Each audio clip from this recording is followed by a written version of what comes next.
Good afternoon, good evening, everybody, and welcome to episode 5 of The Cradle of Ruin.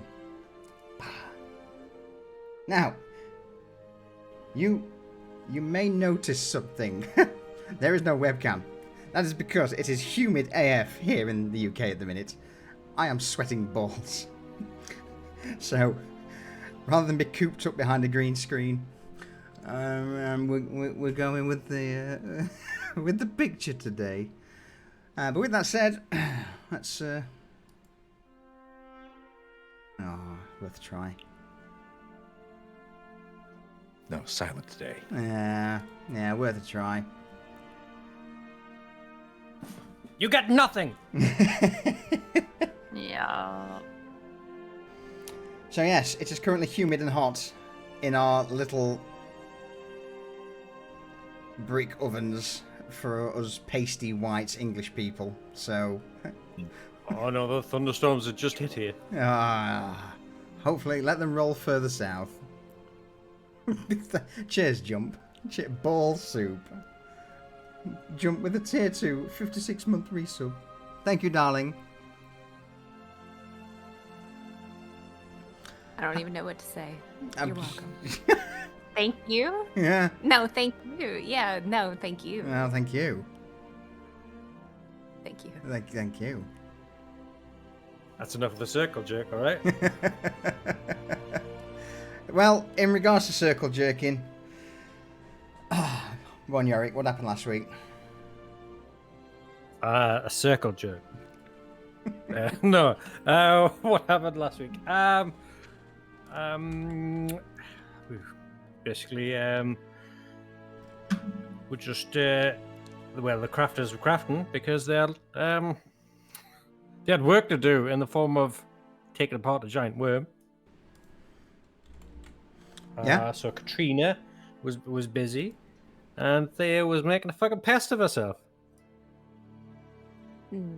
As usual, she went to get a she went to get a shield made from the beak of the creature. She didn't hurt the finger of the head crafter. That was just a ploy, so he didn't have to do any work. But he played it off well enough that Katrina was like, "Yeah, just take the rest of the day." And he was like, "Yeah, I will. Don't mind if I do. Don't mind if I do." So sadly, no beaky shield as of yet. But patience there. I know it's not your strong suit, but patience. Can we not talk about the fact that Katrina screwed her by giving him the day off? Like, I think we should elaborate more on that. I think that we should talk about how actions have consequences. That's a wonderful segue. Like the actions of your consequences of sending a certain somebody to Eggle, who was then sedated for 3 days, and then the god flesh that he was supposed to harvest attacked somebody and nearly tore his fucking face off. Well, if he was more of a man, he wouldn't have been there for that long. He didn't need to be there in the first place. He didn't have the withering. I'm feeling ganged up on. I mean, revert back to previous comment. Actions meet consequences. She's just trying to help. She does an amazing, fantastic job. Sure. You're not what we would call a people person. But a great leader. A great taskmaster, absolutely. Massive ego.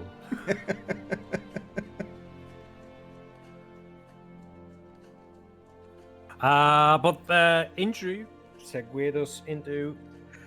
Oh, fuck me. Nice. Desperados. God. Oof. Leads us into the next stage of the story as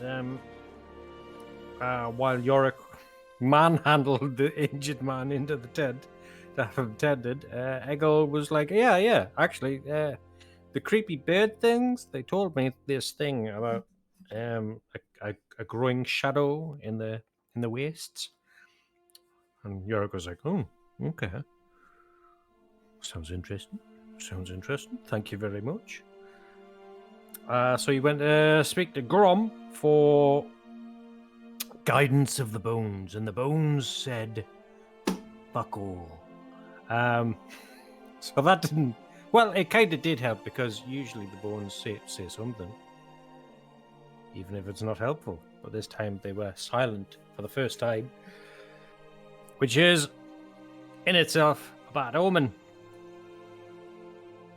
So they went to go chat with the chief and be like, "Hey, we got this information. We asked the bones, and the bones said, bad omen." So now the group has assembled to go into the wastes to investigate, at the very least, the cause of this growing shadow. And I believe we're on our way to London Deep, is it? It is indeed. Across the Great Wastes, which is a wonderful place full of crevasses, cliffs, and as it turns out, harpies, was it? Yeah, there were some harpies in the mountains. Wonderful.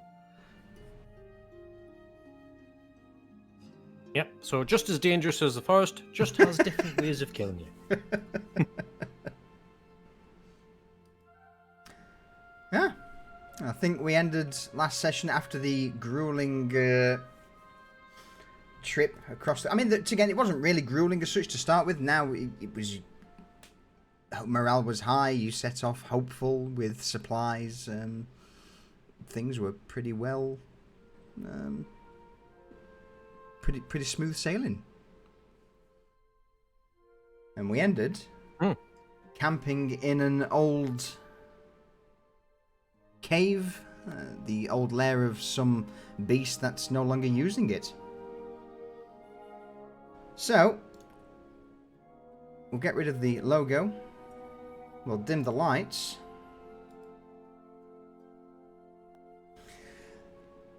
And we'll pick things back up where we left off. As you all had made your way south of Hollow Rest across the wastes surrounding it, through a small brush of forest before reaching the mountain peak that acts as the divide from Hollow Rest to the Ashen Wastes, you of course encountered a harpy lair high up in the peaks overlooking... Turning you down a second.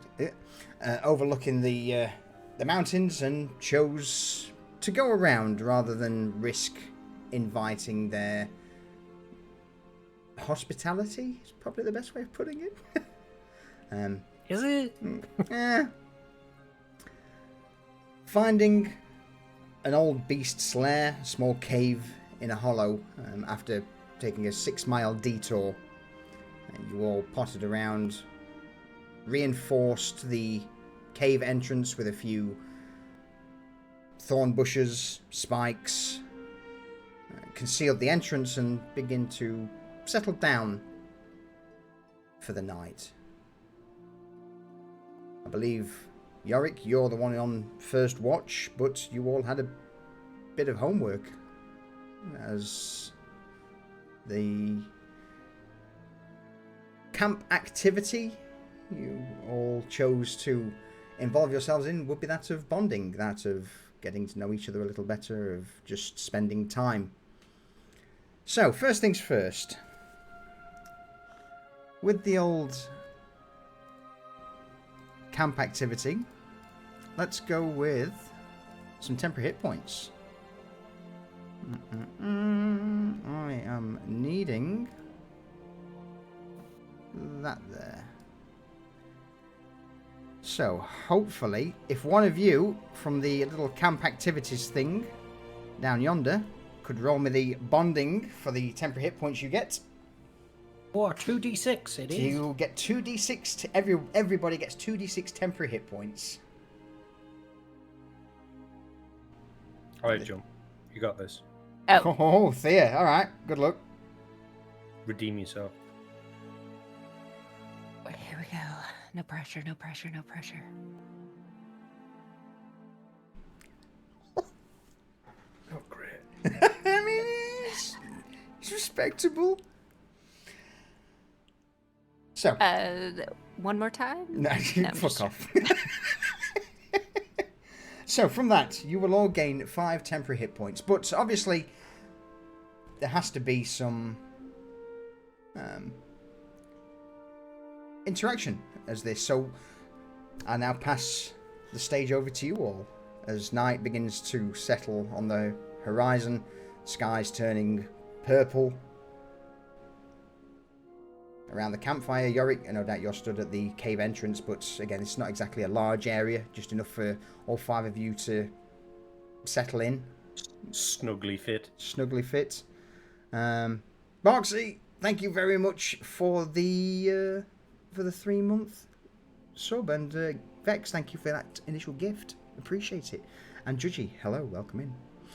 Yorick, since you spoke up, I'm going to let you go first. What's happening? Fuck! Unless anyone else wishes to jump in. No? Okay, I guess I'm first then.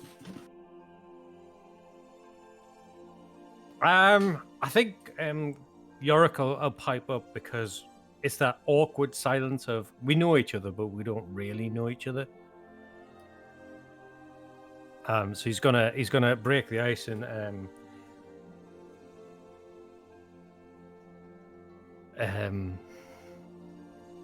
he's just gonna tell the story of how his father actually lost his arm, because he tells a grand tale of how he lost his arm. Go on. It's a grand battle against I wanna hear it. Oblivion. I want to hear it. I'm giving you all HP. Go for it. Go mad. So yeah, just out of the blue, he goes, You know the story about my father losing his arm against the Wyvern? You know, the great battle? You know? Yeah. Yeah. It's not how it went at all. No. Fell off a cliff. Yeah, got tangled in a rope. Had to cut his own arm off. A bit sad, really, isn't it? Great warrior like him, losing an arm to a silly mistake. Well, I can the see fact- why you said it was a wyvern. But I will say that it shows a great. Like, I don't think I'd be able to cut my own arm off. Like, that's pretty badass too. You should try it. Why? She said she didn't think that she could. I'd like to see her try it. I think we'll keep her arms and legs and any other appendages where they are. We might need them in the days to come. They could be useful. And just goes to show how dangerous this world is if a great warrior can lose an arm to a silly mistake. You know? Be that a lesson to you all, huh?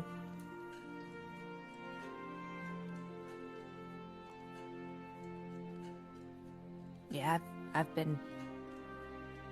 got scars. I mean, I haven't lost an arm. No? Tell me a story about your scars. She turns her arm over and points to like a deep, jagged scar that runs from the inside of her elbow to the base of her thumb. I have several. But this one, Godflesh vine. Young, green, looked harmless. Didn't even have thorns yet. Should have been easy. Thing coiled around my wrist and yanked so hard it dislocated my thumb. I had to chew through it with my own teeth. I shit myself for 3 days straight before having to visit Eggle to make it stop.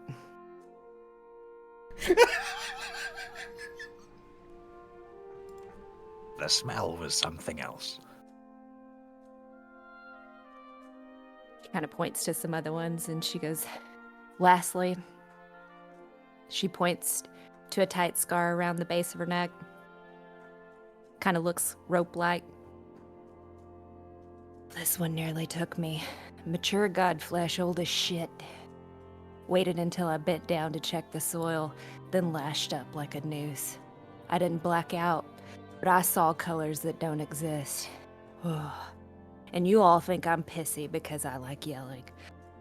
No, I'm pissy because I've survived more choking vines and slicing stalks and snipe sprouts that all of you put together have not ever seen or handled. I handled the godflesh because I understand it.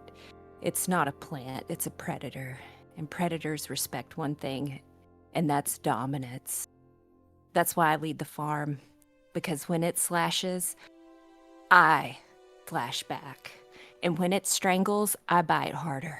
I don't mind shitting myself to make a point. I can say that part is true. So you have mushroom aggression or fungus aggression. It's in my nightmares. Well, might be worth just taking it out on the godflesh instead of everyone else. Well, if you all pitched in occasionally to manage these things, then maybe you wouldn't get yelled at. I did pitch in yesterday. Well, I think... Let me think about that, because I bet I could make some type of a fungicide that would just keep it from overgrowing, and you wouldn't have to go cutting it like that all the time.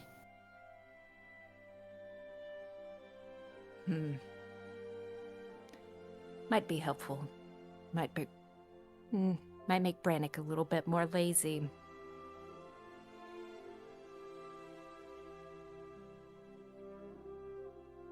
Eggle's gonna start drawing in the sand, like looking at, like making up a plan for a prototype of a spraying device and like a mask to wear. I love it. Made like some sort of stomach, intestines, stuff like that. Go on. The death bagpipes. I just put it. I just put it in the wrong place. I'll put it in Cradle of Ruin. Yeah. I see what you mean.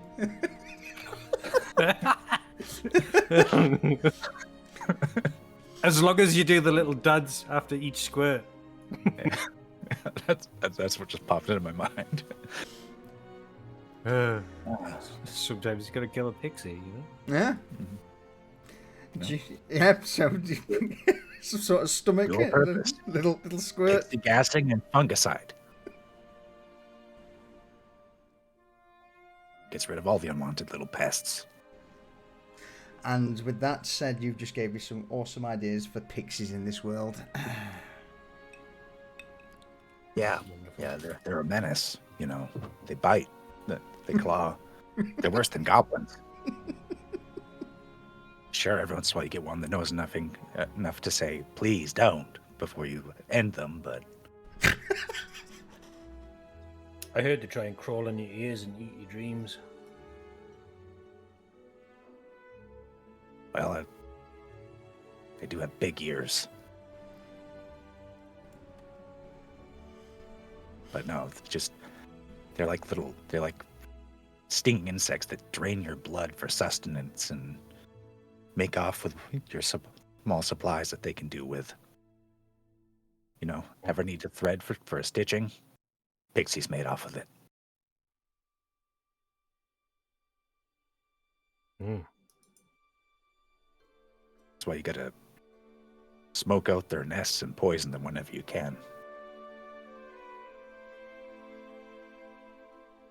Leave out poison food for them. That's the best way I found. Haven't had to deal with them at the Hollow, but further afield, like far to the west, where I started coming from, that's where there were quite a few wild ones just flooding around. They swarm. DM furiously making notes.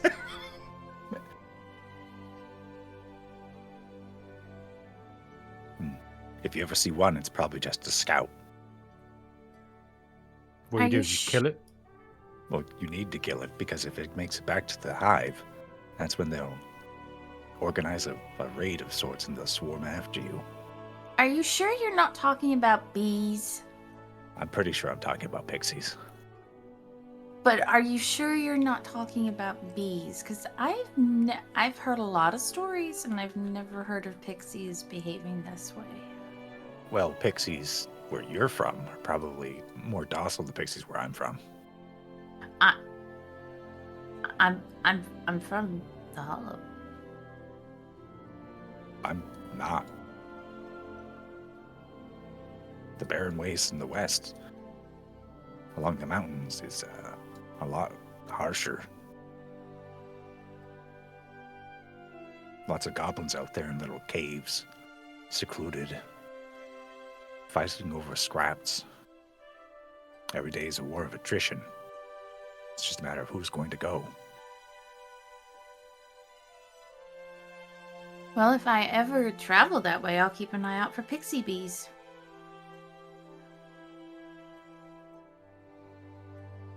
They take little splinters and things and use them as daggers and scrape and bite at you. And they're feral little creatures.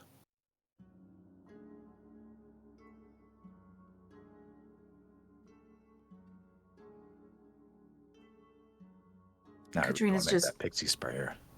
Katrina's just nodding along with the story.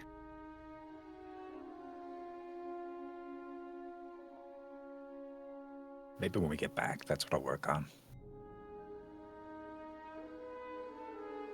A pixie spray? Yeah, Well, pixie spray like smoke or like, what about like something to like swat them with? Like an axe? Or like a flat thing that's kind of flexible on the end of a stick. Right. Like a Like a flexible net. axe. Just get a net and catch them that way, maybe. But, if they're in a net, then they're just going to cut their way out with whatever little blade they've managed to fashion for themselves. Can you eat them? Oh, yes. Not much meat on them. But you can. They have a nice crunch. Well, they have little skeletons. If suppose if you eat the bones at crunch, you can crisp them up pretty nicely. But, you have to get past the fact that they look like little people. Doesn't bother me too much. Shouldn't be a problem. You gotta do what you could do to survive out there. Protein's protein. A little bit of salt and seasoning, they're not too bad. Salt? A little bit. Not exactly the best salt, but yeah, there's a lot of dried earth out there. There's salt flats. There's also a lot of sulfur down south.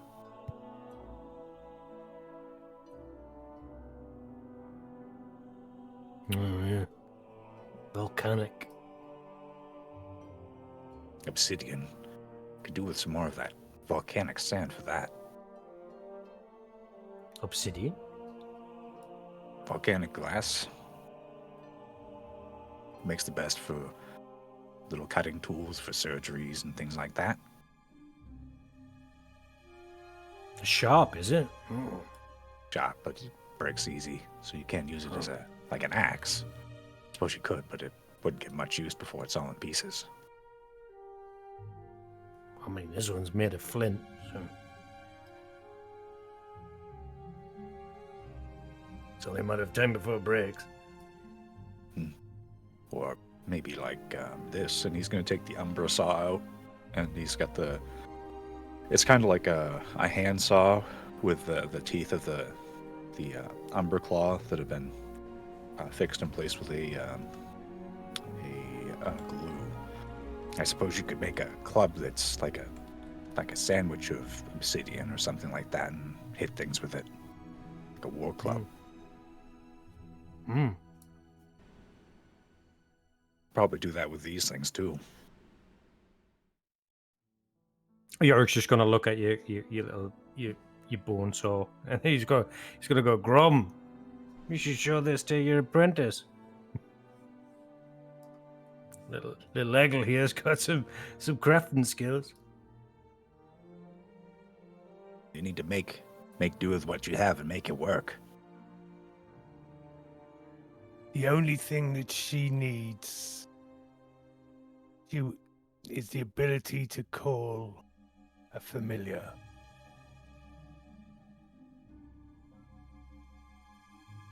You make it sound easy.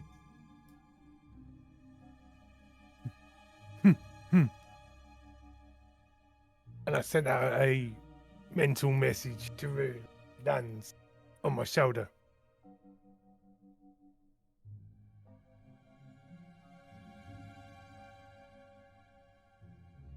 He'd It probably will be become really good easy for- to her. Echo's gonna pipe up. You know, he'd probably have a great time hunting pixies.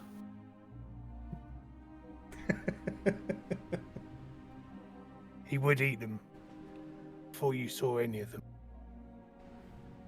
That's probably why there are none in Hollow Rest.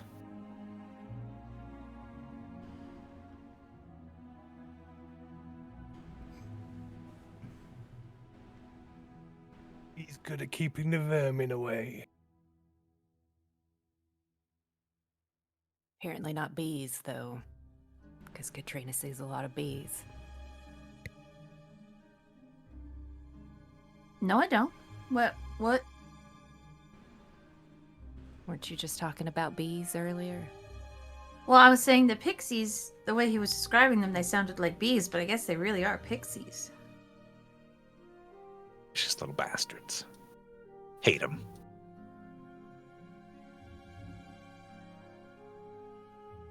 Hey, does anybody mind if I practice with my flute? I never get time at the Hollow because of the silent vigil. I don't think it's going to be much different here if you're making noise out here. Probably going to carry. Oh, okay. As long as you stop before last night. We got some time yet. And she'll just grin and start trying to break out a little tune on her bone pan flute.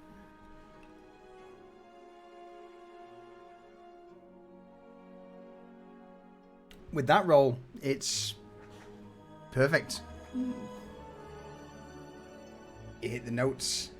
What sort of is it a sorrowful dirge, or is it something a little more upbeat, or just general melodic practice? Just melodic. I think that she doesn't know a lot of songs that aren't like the tribal vibe that like the intro video has. But she just like listens to nature and the sound of the wind and everything like that, and she just tries to like pick up that vibe with the music.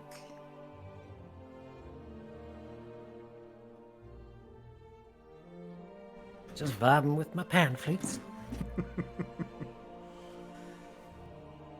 Mm-hmm.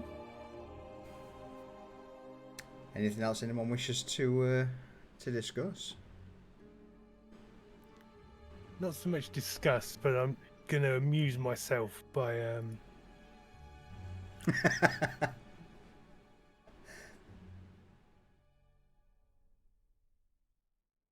making little smoke images of pixies and getting Rune to attack them. So from the smoke that rises from the fire, every now and again you'll see Rune go flap up to the ceiling of the cave, latch onto it upside down, look at the smoke, swoop in, snatch it with his jaws out of midair before taking another position on the opposite side of the cave, spinning round like a gecko, looking.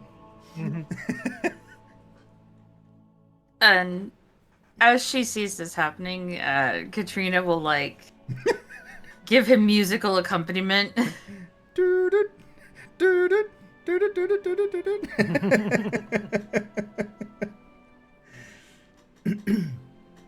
Oh, excellent. Any plans for tomorrow? Before you settle in?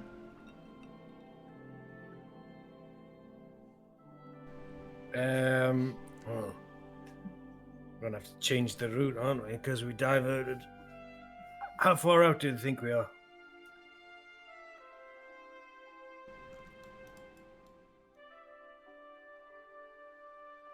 I'd say we lost about a quarter day. Oh.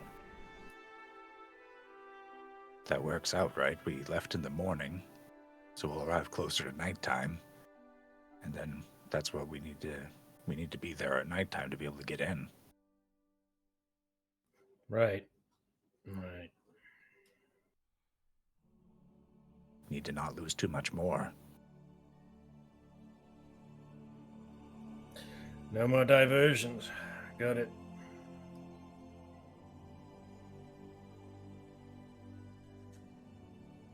I just hope there's not too many more harpies kicking around.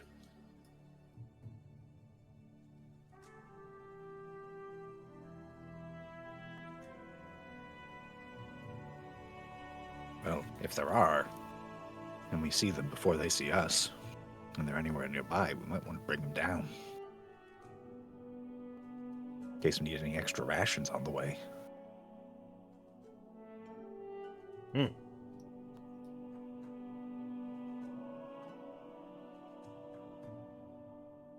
I bet their meat's stringy.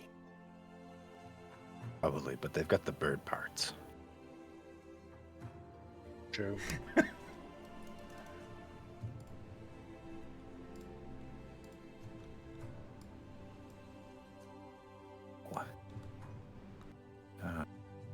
For watch, I could stay up and take the first watch. You sure? Oh, Yorick's all set up ready for it. He's like, Well, if you want. I'll just wake me up when you're ready to turn in. Okay. Get some rest.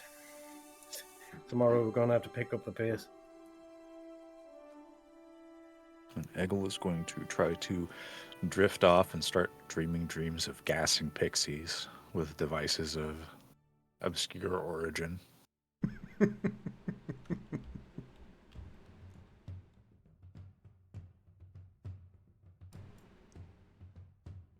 So, with Yorick on first watch, the rest of you begin to settle in for the night.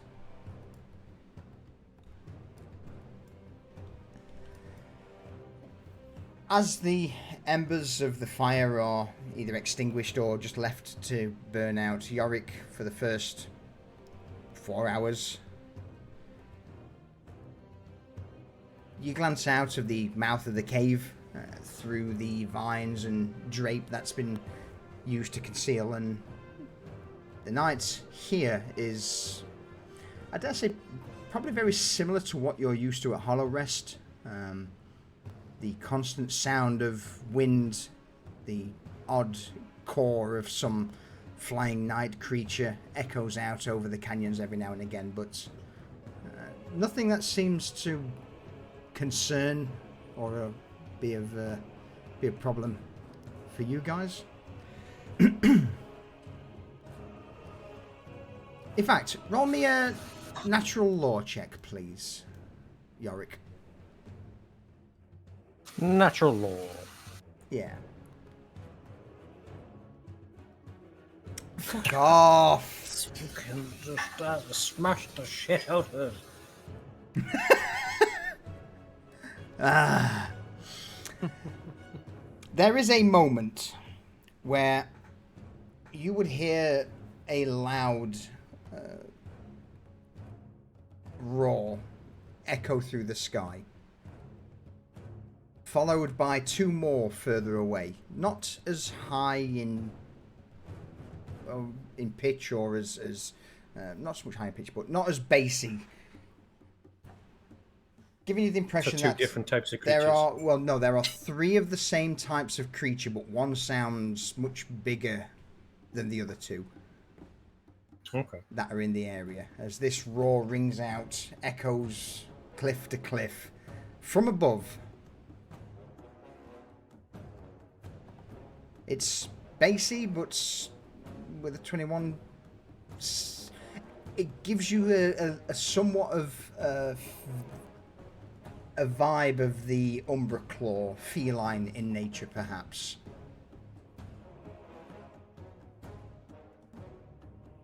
And it's loud, meaning It's big. it's big.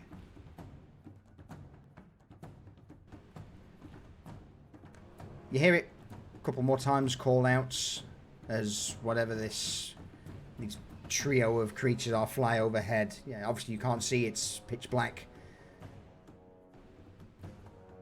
But there is something in the area that is perhaps patrolling or migrating, who knows.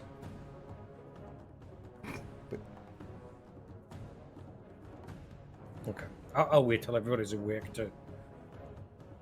I'll tell Eggle when he takes watch, and I'll wake up for his watch. so with that said, with that being a crit, on your perception check, on the next leg of the journey, I will give a +2 to the roll for anyone who rolls perception. You're welcome. I'm sorry, repeat that. So whoever rolls perception on the next leg of the journey gets a +2 to the roll. Because you will be aware that there's something in the sky that's loud and large. Thank you. When Eggle takes his shift, he's going to go towards the mouth of the cave, and he's going to duck down. He's going to cover himself with his blanket. He's going to have his hand crossbow aiming at the entrance. He's ready in case anything comes in. All right. As the group are asleep, Yorick, you hand over watch to Eggle. Eggle, you take position by the cave. A couple of hours pass.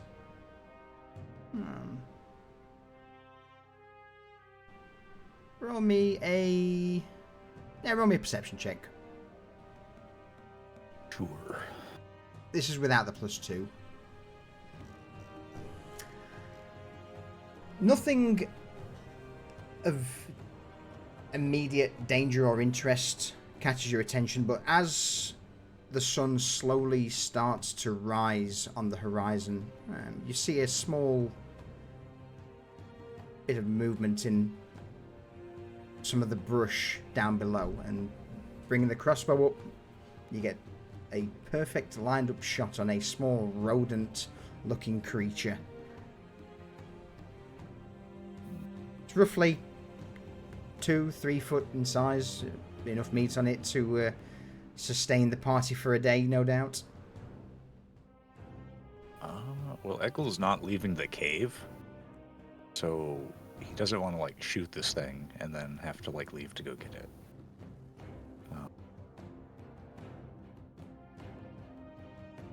But does it look basically like a big? You said it's a big rodent. It's a big Do I have rodent. any idea what it is? With that, it's in fact, bear with me. Let me see if I can find the thing I'm looking for.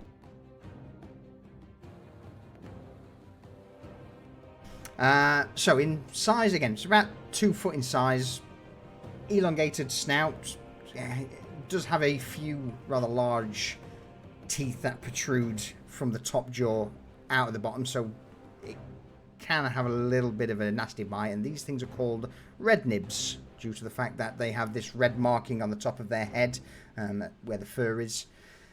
They're just generic vermin that seem to inhabit the edges of the wastes.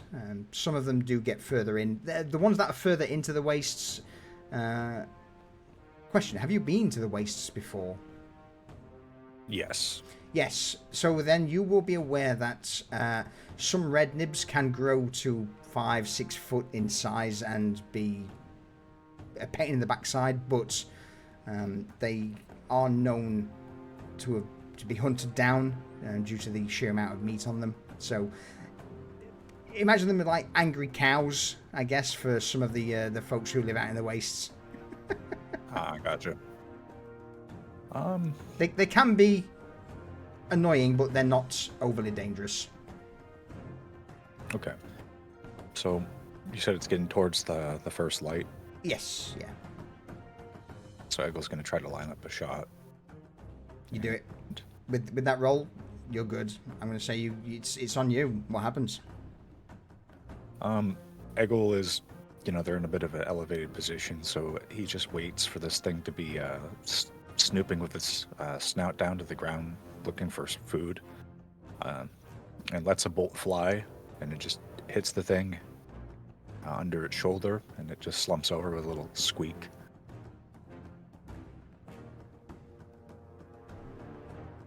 Crumples to the ground. And then Eggle's going to wait for everybody else to start waking up before he actually goes out to get it. Yep. You notice that there are no other red nibs around or other potential carrion feeders. And as the rest of the party wake up, you whiz out, climb over the bramble trap you set at the front, snag your prize, and return to the cave, rat in hand. Gonna pull the bolt out. He'll check if it's salvageable later or if it's spent. Well, first bite of the day. Just is gonna plop it down near where the fire was and look at getting it started back up.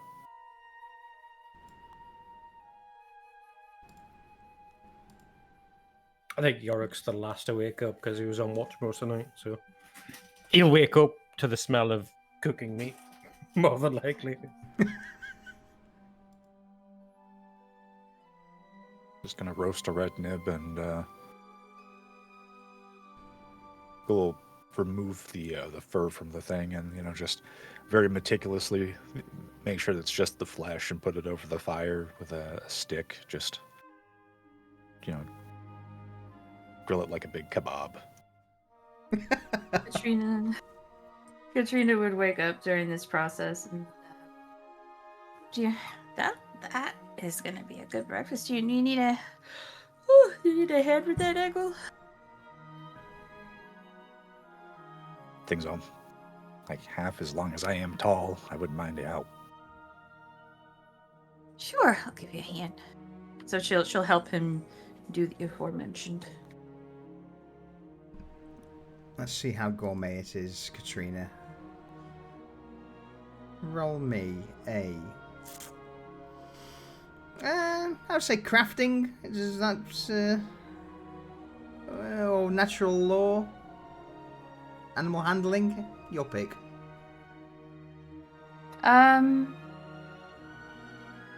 Sure.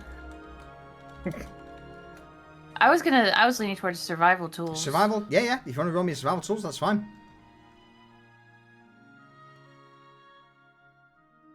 Alright.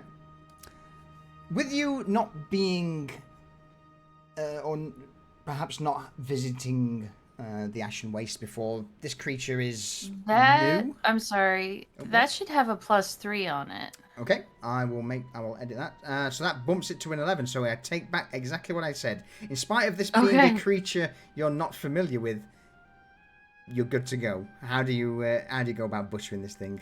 And I will change your survival tools. So she's obviously got some her new bone dagger So she's gonna, and it's super sharp because it hasn't been used before. So she's gonna like rely on that to do the separating of the muscle and the fur and everything, just to help skin it super cleanly and portion out the meat to be roasted on the giant kebab spit.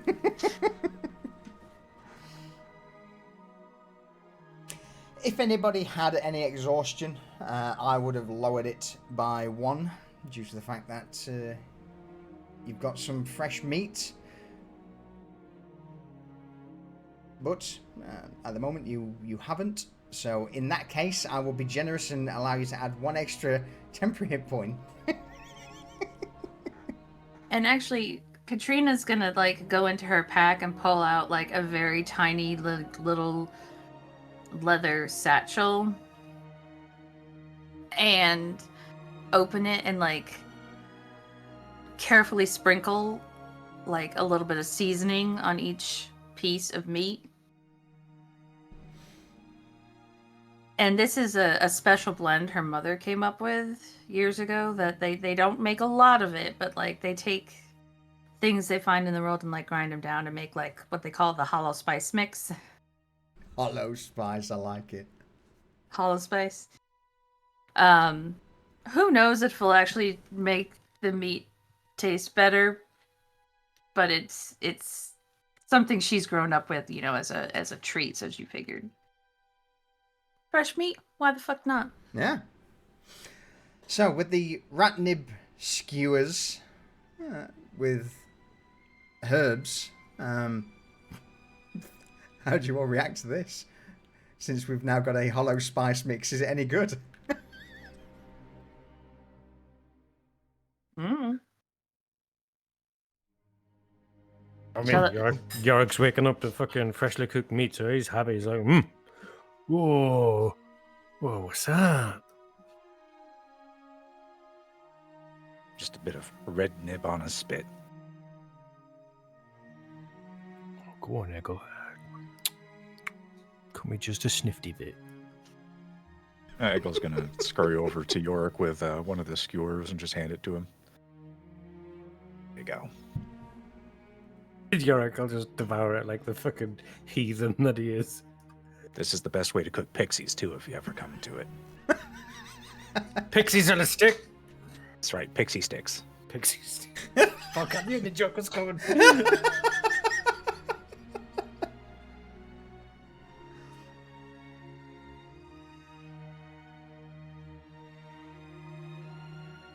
How do the rest of you find the rat nib? Eggle's content as a pig and shit with it. I would say that Katrina did not put nearly enough spice on it for what it is, so it's no one can taste the spice, but it's still fresh meat and it's good. Beats the piss out of a dried ration. Grom does the old man thing of he stands up, stretches, cracks his neck and back, and comes sauntering over and he's like, I believe I smell some meat cooking. Yeah. And Eggle will hand him one of the skewers. There's not a whole lot of meat on them, but better than nothing in the first thing in the morning. Some meat is better than no meat. And he just puts the whole skewer in his mouth and pulls off all the meat, apart from one little bit on the end, which he tosses to Rune.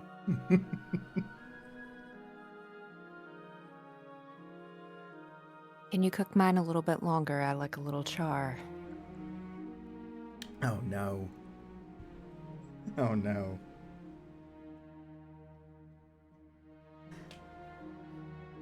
You a well done steak person, Thea.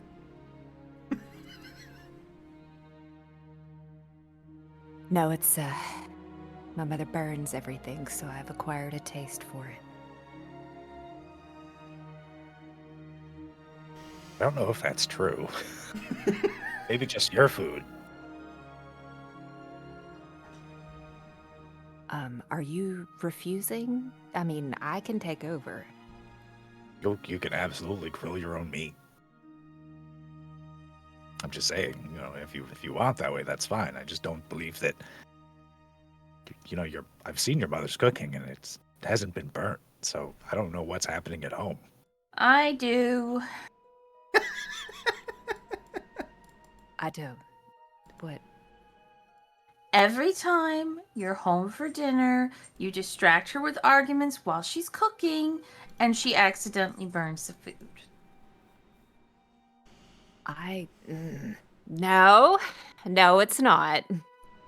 You're just making shit up now, Katrina. It's always been burnt. When you've been there. Yeah, every time that I've been there, it's been burnt.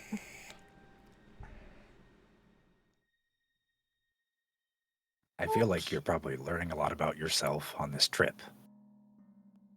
Or you should be, and you're just ignoring it. I already know myself, Eggle, and I like a little char on my meat. So either hand it over or char it up. All right. Yeah, goes Jim to just lower the food closer to the flames to get once he sees that it has blackened edges, he'll hand it over to Thea. A little more. Get a little closer. I want to see it smoking. You don't just want a little char, you want it to taste like ashes. That's the char taste to it. That's what I like. It gives it flavor. Just set it on fire for her. All right. And he's going to just lower it and once he sees the meat's caught flame, he'll let it cook that way for a bit. And just Yes. What? There you go. Thea's gonna grab it and it's still on fire, and she's gonna hold it there for a second. Because is it on a skewer type thing? Yeah, it's on a basic Okay. stick. So she's gonna let it. She's just gonna kind of hold it, like how you would have a marshmallow on fire, and just let it just kind of keep going until she feels like it's the perfect char, how a marshmallow would look. And then she's gonna blow it out. This is perfect. Good job, Eggle. Careful not to eat the stick, it burnt in the flare. And then she's gonna go kind of sit away from everyone, and it's gonna take her quite a while to eat it because it's gonna be very chewy. It's fucking charred.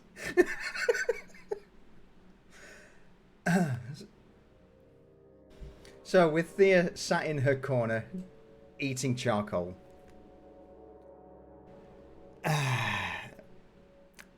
the rest of you begin to pack away your bedrolls, in fact, is there any other preparations you wish to make before setting forth?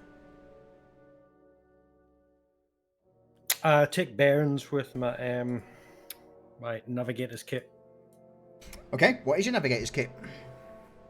It is actually just I've got a sundial, so I can see what time of day it is, and I've got a little magnetic needle and a bowl that I can just fill with water to get magnetic north.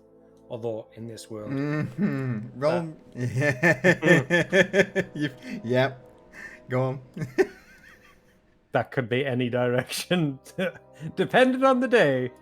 So, due to the fact that you've got proficiency in navigation tools, you are aware that north seems to move. Not daily, by all means. It seems to be that every year, north moves in a eastward direction. Okay. And from an above table, out of Carrot's point of view, the reason that is because the poles, the magnetic field of the planet is basically being pulled into whatever the fuck's happening over yonder. So every year, east, the north seems to move about 5 degrees east.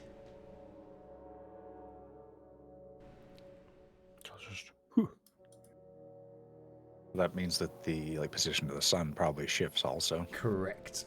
It's a slow process. This world is not dying anytime soon, but it is dying. But yeah, for you, Yorick, that's something you are well aware of. It's been ingrained in fact, probably most of you who have been out or who are hunting parties would be at least familiar with finding a location in the world. But sorry, with that said, just again, world building whilst we're RPing. I love it. Yorick, carry on. So I'll just get my bearings and try and remember the path that I took the first time, and I'm like, oh shit, we're gonna have to swing south and then east, and hopefully pick up the trail again. If it still exists, it might have changed since he's last walked it. In fact, no, 90% sure the path will have changed since then. So it's like, okay, so swing south and then east. Hopefully find a path through to where we're going for the day.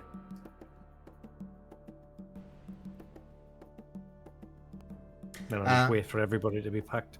Yeah, well, before anyone else chimes in, yeah, Eggle's got the thing I was going to do next.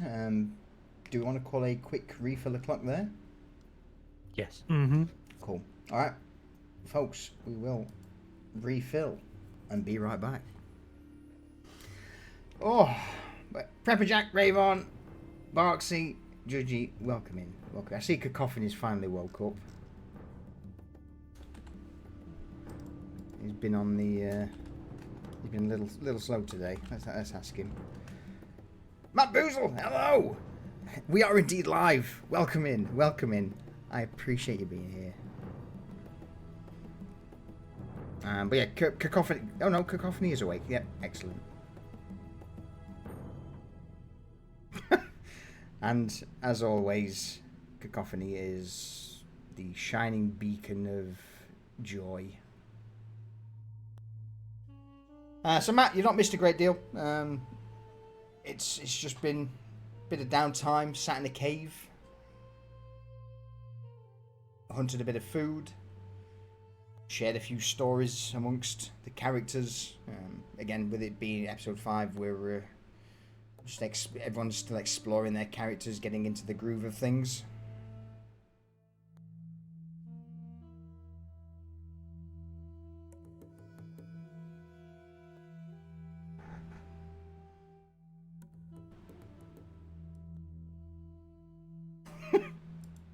Cacophony is also a well-done steak heathen. It's unfortunate. At least Thea's got a companion there. On theme, I mean, yeah. That is a good question. That I think, how do you like your pixies, medium rare or well done? I think at the moment, everyone bar Thea's leaning towards medium.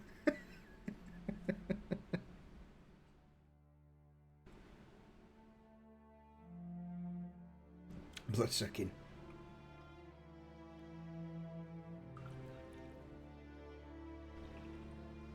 As for those joining late, why there's no camera, I'm sat in a brick oven, basically. It's hot, it's sweltering.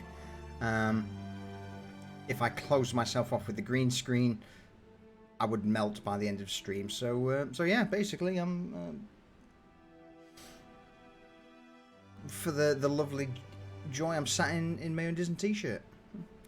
In fact, that's the point. Let me change Twitch from D&D to a hot tub.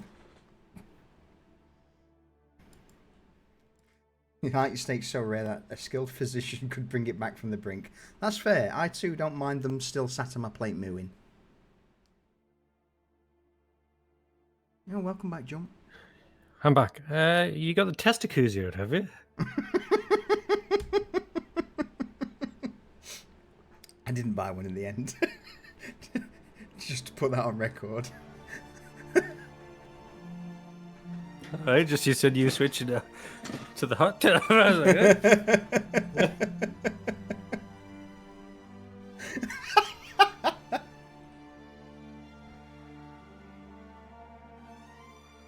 Yes, and again, with us being, or me at least being UK based, aircon's not a thing.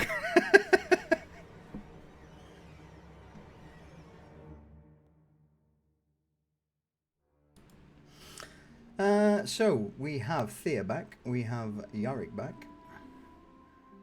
Returned. Welcome back, Eggle. I never left. Hello, Grom. Hi.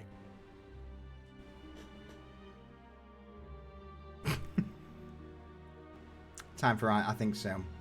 I may have to invest in a decent fan or an actual aircon soon, because the UK summers are getting a little hotter year over year. You seen those hats that have the fans in the bill? I don't, but I need to.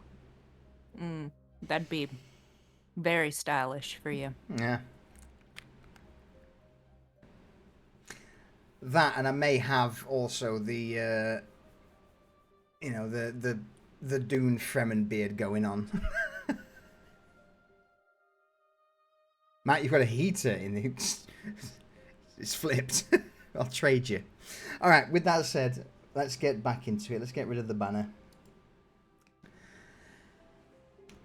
Now, the sun has risen over the horizon, lights cast across the various canyons, peaks, and smaller mountains in the divide between Olorest and the Ash Wastes. You've got a few more climbs, a few more valleys, a few more peaks to cross before reaching the Ash Wastes itself. Yorick, you've got your direction planned. Extra little bit of food in your tummies, not having to dip into rations. Is there anything else anyone else wishes to do? Oh yeah. Tell the group about what I heard. Damn it! Yeah, so I'll have told Eggle, but I'll be like, as we said, I'll be like, just be warned. There is something big and flying out here, and it's not alone.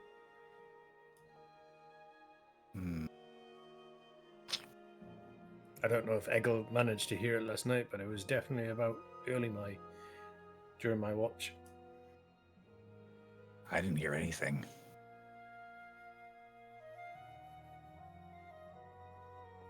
Well, we'll keep an eye out for any layers, I suppose. Is this the same thing that we went around for? No, that was harpies. This is something roaring into the night. Harpies screech like birds or screaming women.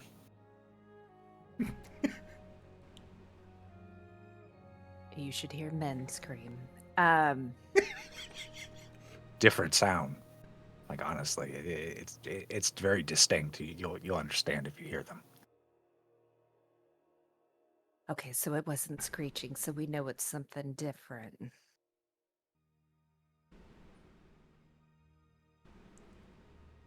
Definitely something different. Predatory, I'd say. Doesn't sound like anything I've seen out here either. It was more from the west.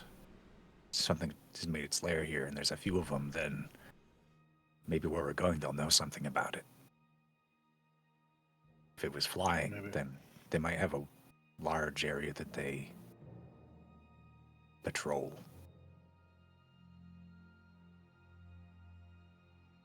Guess we'll have to keep that in mind while we're crossing open areas, eh? If we heard them at night but didn't see them during the day, then they might be nocturnal too. Hopefully. Well, we'll have to keep eyes up. And we'll set off for the day. Excellent. Well, can somebody just get up to a high point and see if you see anything? Probably not a good idea. I see the appeal, but also if there is something out here, I don't think putting yourself against the skyline would be a great way to avoid tension. You're right, Katrina should do it. I mean, it was your idea, right? We'll just move forward. That's what I thought.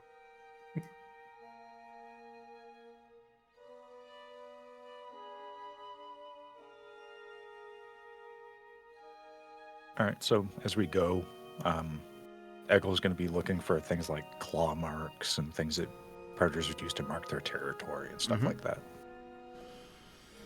So, new day, new journey. Obviously, I'm going to ask for a test, or 5 different tests.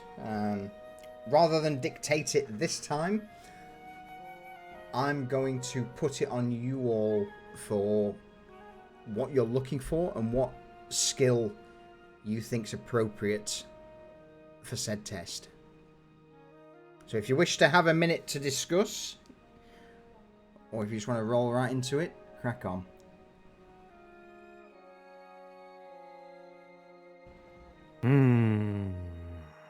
So you've got, again, bear in mind, every day you can travel 24 miles, which is 4 hexes on the map. So, wait, can we move the token, can we? You can, yeah, you should be able to.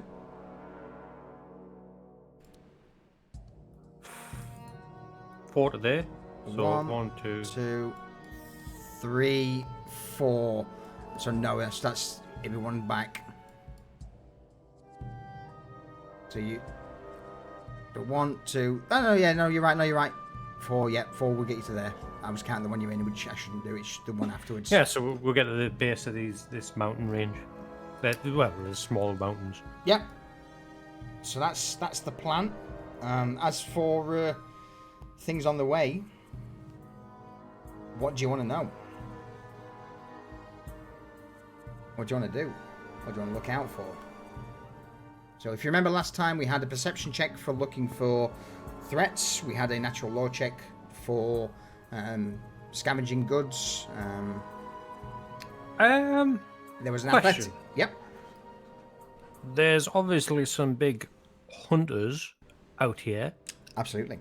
Are there any beasts of burden that they would use as prey out here? Do you wish to use one of your tests for that? Yeah. All right. I'll use an animal handling one to see if I can find a creature. All right. Roll me an animal handling check, please. 16. 16? Excellent. I will give all the answers after all the dice have been rolled. Nice. And the course of action has been, plotted. So we've got an animal handling. So Yorick, you're going to be looking for beasts of burden on the way. So that's you done. The rest of you, anything you wish to do? Thea would be looking for any kind of difficult terrain or anything like that to help people along, and kind of tell them where their footing and stuff needs to be. So do you want to use your perception for that, or would that be acrobatics, athletics? Let's do athletics. Okay. And is that kind of what you're looking for? Absolutely. Yeah.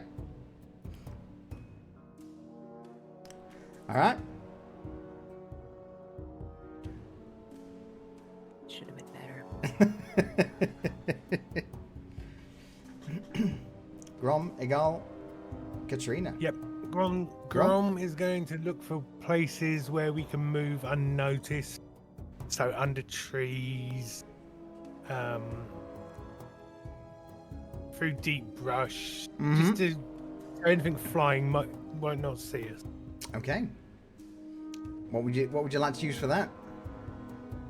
Probably subtlety. Subtlety? Got me subtlety. So again, we've kind of combined sleight of hand and stealth into a single subtlety roll. Because, again, things like pickpocketing's not really used much. Same with sleight of hand in this world. Hang on, I'm just going to refresh Foundry. Yeah, no worries, man.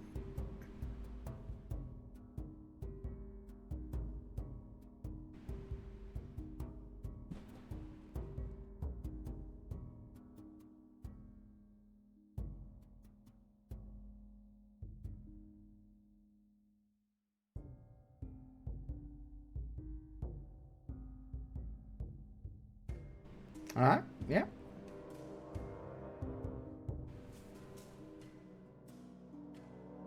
Katrina, Eggle, what are you two up to?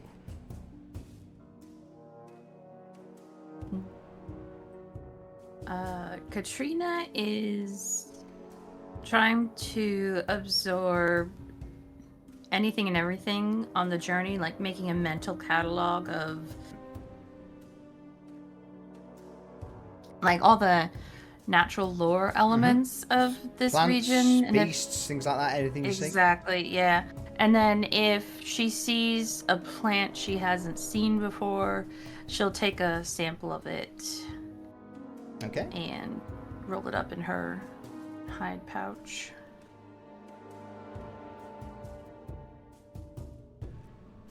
Give me a natural lore check if that's what you're going for. Okay.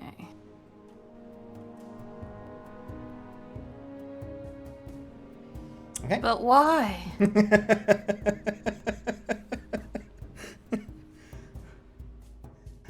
Eggle, you're last up. Well, the one thing nobody has done that I feel like should be done is going to be a perception, because Eggle's going to be able to keep an eye out for like thing like high up, like caverns or things like that. It could be caves, ambush points, things like that. Okay, you get a +2 to your perception roll because of the alert from Yorick last night. Cool. He sees all. Alright, so first things first then. You begin your descent down out of the cave into the valleys below. And as always, this terrain's not the most hospitable. Any sort of climb's typically brutal, tends to work muscle groups you've not used in a while to the bone. Loose stones and debris, things like that, would crumble beneath your feet,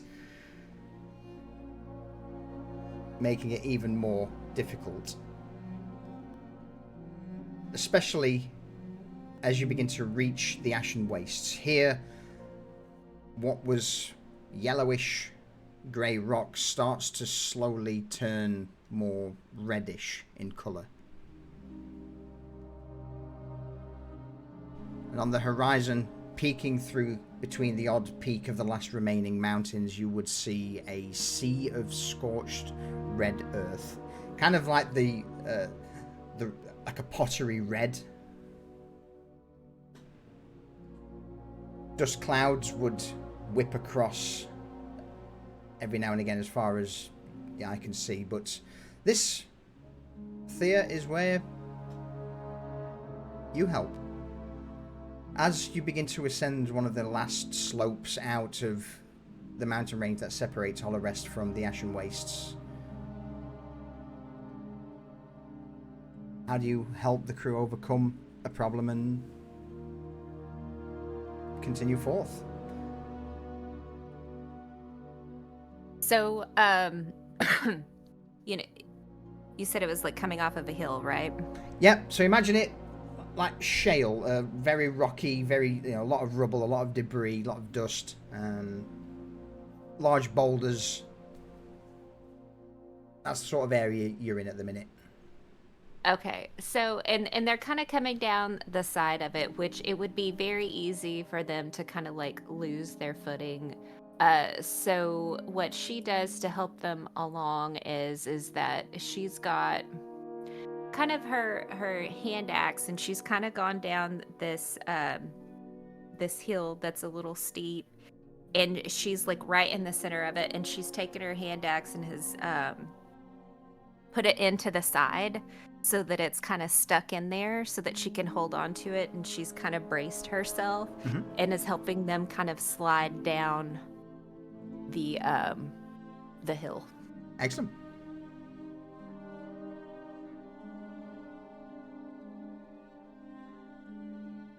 At this now, you begin to continue and reach the border to the Ashen Wastes. Apart from the red, cracked earth, the dust devils, the other things that would now take your attention would be jagged spires and large columns of red rock that rise from the floor of the wastes. Wind, dry.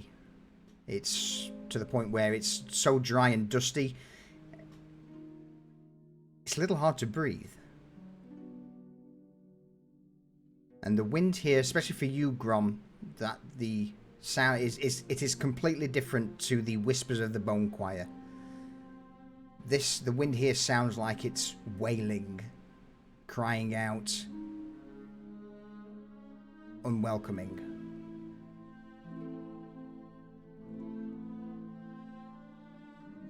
There's no green here at all, apart from the odd cacti that sprouts from the ground. Whatever plant life was once thriving here is just long desiccated. You would see husks of trees. There would be a large amount of brush, of thorn-like brambles, other plants that thrive in these dry environments. And Grom, you start picking out some locations. So with this in mind, what sort of plan? How do you help the group through a little issue that arises? Be it a predator that you see, which I will quickly just tie to you, Katrina, with your natural law.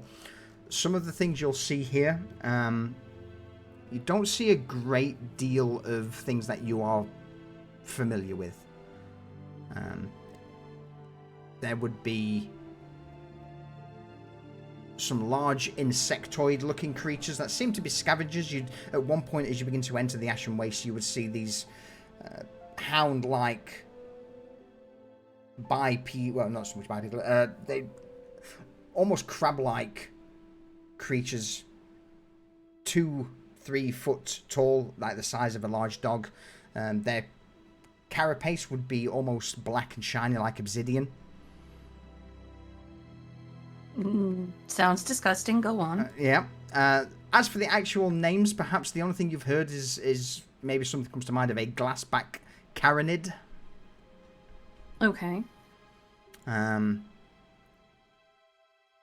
I'm going to say that with a 7, it's not great. Would you perhaps approach one? Yeah, she might approach one to see if it's friendly and maybe she could get a pet. They're not. As you approach it... Oh, look at that. When startled, glassbacks, their backs split open with a shriek, and they basically spit out a bunch of razor-sharp obsidian spines. So, who'd have thunk it? With that 7, roll me a dexterity saving throw, please. Okay. So this is your slight setback, and then we'll get back to Grom in a minute once we've gone through some of the things that inhabit this place.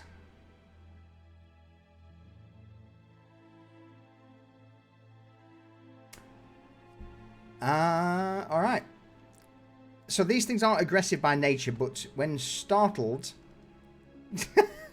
they shoot out basically a piece of their carapace, which are small black obsidian-looking shards, and you will take 4 points of damage. So when I get back to you with that information in mind, that's going to be part of your scene for the setback part. Other creatures you would see are things called ash lurkers, which are pale, blind reptilian creatures. They pop out of the ground, see what's happening. They've got long jaws that can unhinge. You would see them swallowing red nibs whole, basically. A few other creatures that you would see in the air, things called bone vultures.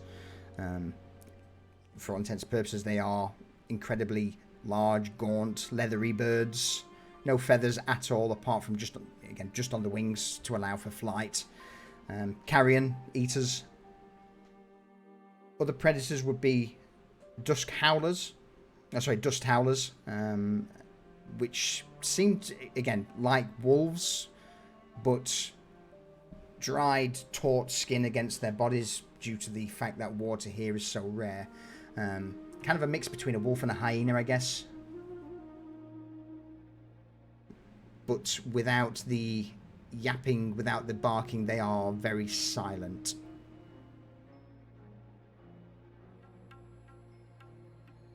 Plant-wise, again, not a great deal. Most things you would see occasionally would be plants that find refuge in crevices, under rocks, around cactus. Things you may not have seen, but you snag. Roll me a d6. Okay.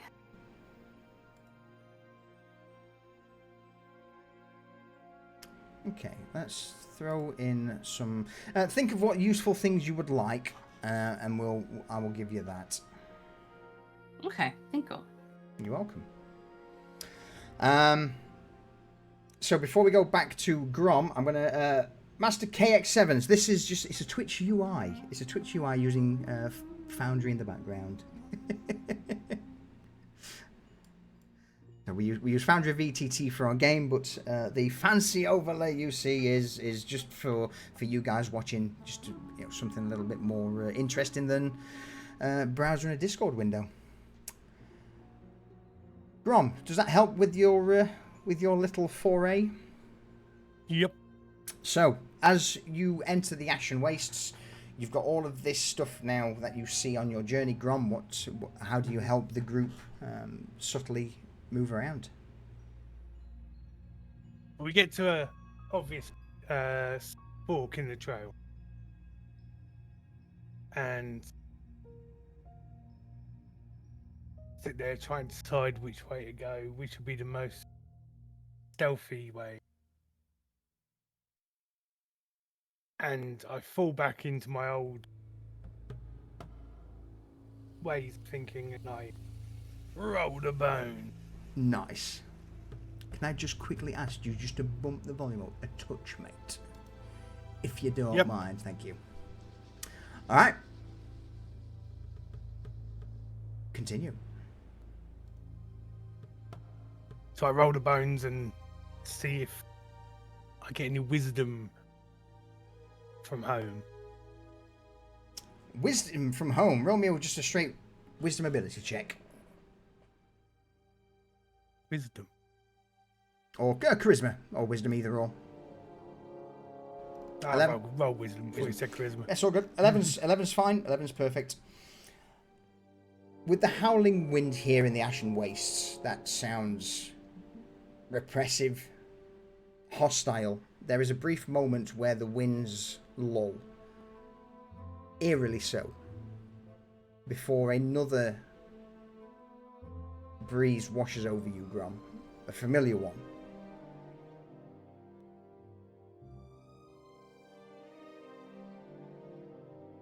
You get... In fact, I will send you a message rather than tell you. Okay.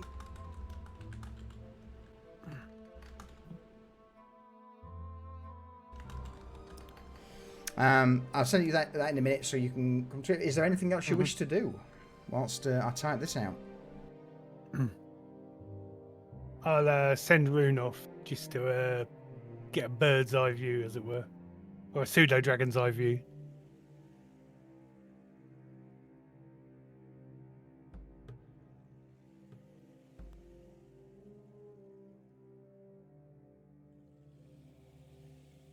Looking for any more of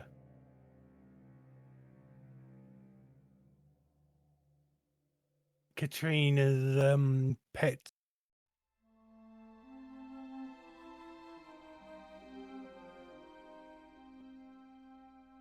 Okay. The glass back thingy majiggers. Yeah. All right, go ahead. Well, I'm about to say at this point, as you point that out, Katrina, what happens with you and your your glassback carinids? So she approaches one like slowly, cautiously, and I think it just kind of like stands there watching her, and then when she gets in range, it just like does its stay the fuck away from me move.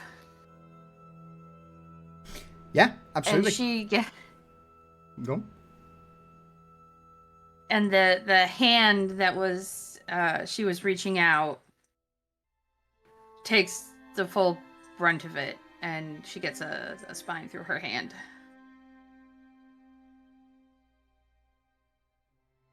So she just kind of like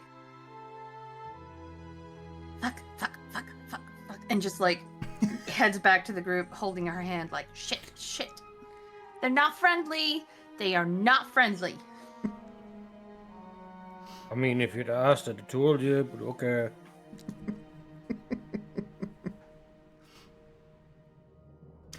I will ask you or Grom in the future. Lesson learned. How about that cut? Oh, it's not a cut. She has got roughly a 6-inch long black obsidian-looking spine that's punctured through the hand. It's a weird mix of keratin and obsidian. And just off the distance, you begin to see these large hounds, dog-sized insectoid shapes, skitter away. Let's have a look at it. She holds the palm of her hand out to Eggle. Eagle's going to inspect the barb to see if it has serrations or barbs on it or anything like that. Yeah. Sorry, it's like a spine, but he wants to make sure it doesn't have Absolutely. barbs. No, I'm not going to ask you for a roll with that. They're not barbed. They're very smooth, almost as if they've been digested, I guess would be the best way, or at least kept in a somewhat acidic fluid. So, not poisonous, not barbed, just smooth, sharp, keratin obsidian spines. Right. Well, gonna yank it out here. And before giving her much time to think about it, he's just gonna get the thicker end of this thing and just pull on it with his little kind of like forceps that he has from his bag. He's just gonna yank it out.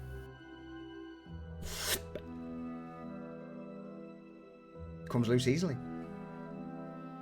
Katrina. And he's just gonna get a little bit of cloth and start just packing it and wrapping the hand up. She bites back a scream when he yanks it out.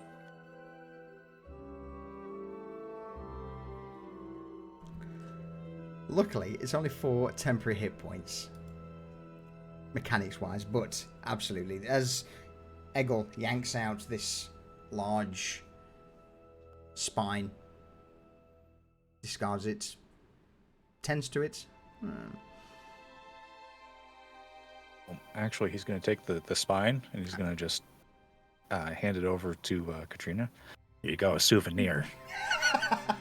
Oh. Maybe you can put that on the altar when we get back to remember not to approach random creatures and try to make friends. Right. She gets it from our mother. Her mother just invites anything that walks or talks into the house. I thought you were going to say something about just taking 6 inches from anything that happens to be around. Oh, that too.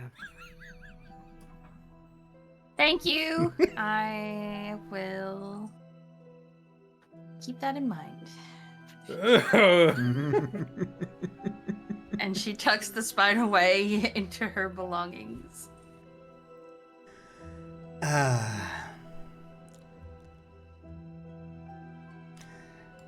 So, that's... and Katrina, Grom, Thea, anything else from you three before I'm going to lump Yorick and Eggles together? Yes. Go for it.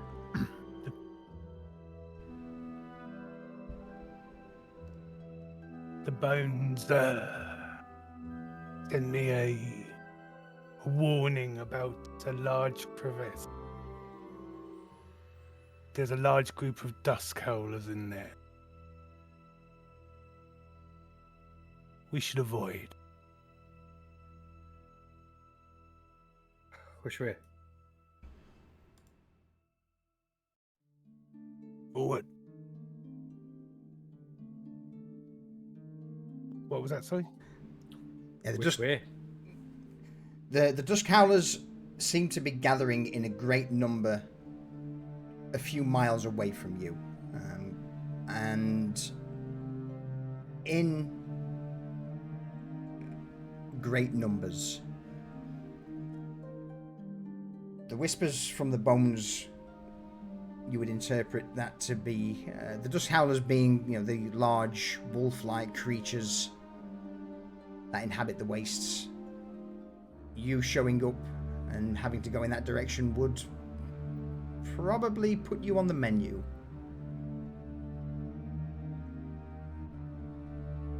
Forward, as Grom said, is the ideal path.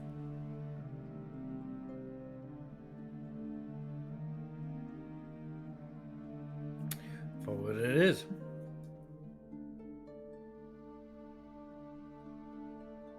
Which then brings us to what you would see on your journey in regards to more beasts of burden, or herbivores.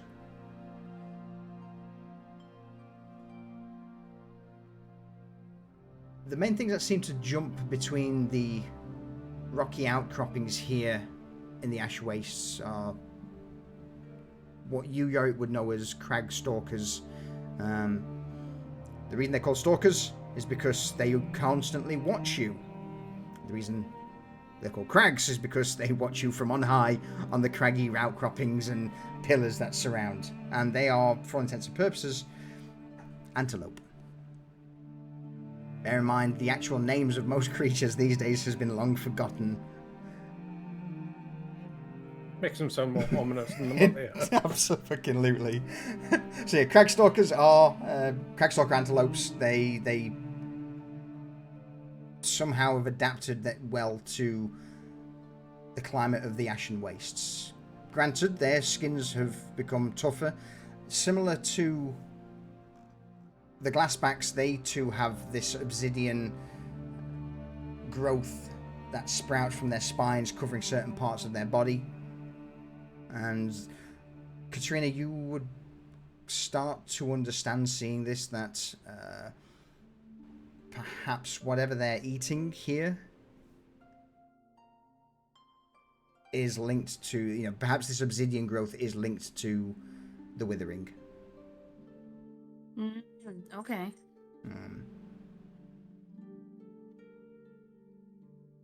A few other things that you would see that would interest you, Yorick, would be a large herd of ember horns. Tall, very muscular.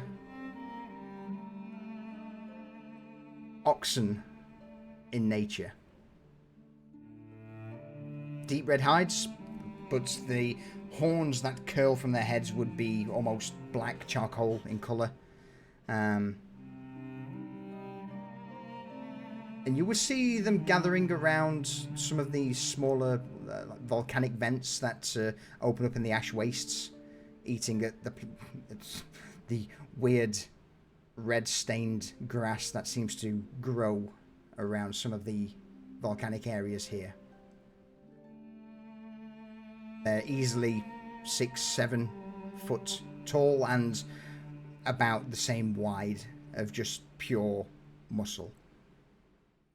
Katrina, these do seem to be docile. Granted, they'll run as you approach, but should you be able to grab hold of one as a beast of burden, these things look mean and more than capable. She's not gonna make another attempt to make friends at the moment. But thank you for the opportunity.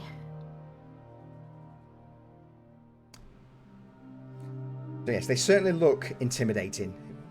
Giant red ox with black horns. Which is where, Eggle, you would now notice something.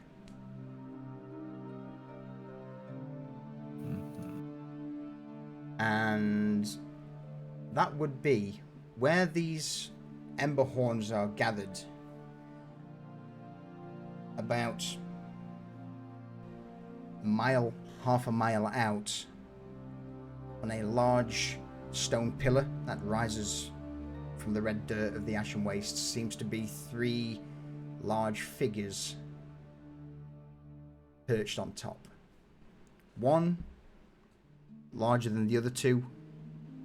In fact, it almost looks like stepping stones, and the others you wouldn't have noticed if it wasn't for the fact that the larger form seemed to spread its wings out to the side, which is what caught your eye. As you look up at this pillar, you would see this large form just jump off, spread its wings, and begin to glide in your direction. Eggle's gonna squeak out, "Get to cover!" And he's gonna start scrambling, trying to find a place to just get out of line of sight of these things if they're coming this way. They're probably coming for the ox, but he doesn't want to put themselves out there as a menu item.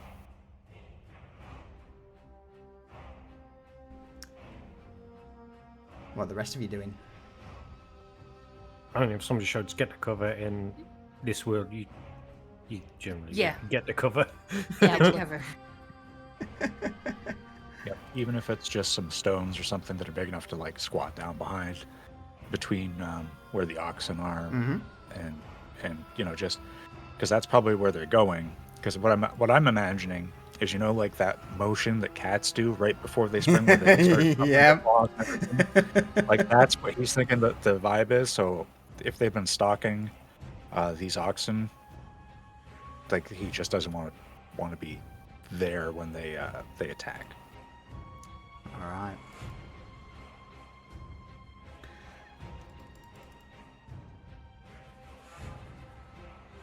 If you could give me a moment while the DM scrambles for something, that would be grand. Well, I have a bet about what these are basically going to be. In that case, then, I will, before I just step away for a second to change a few things around.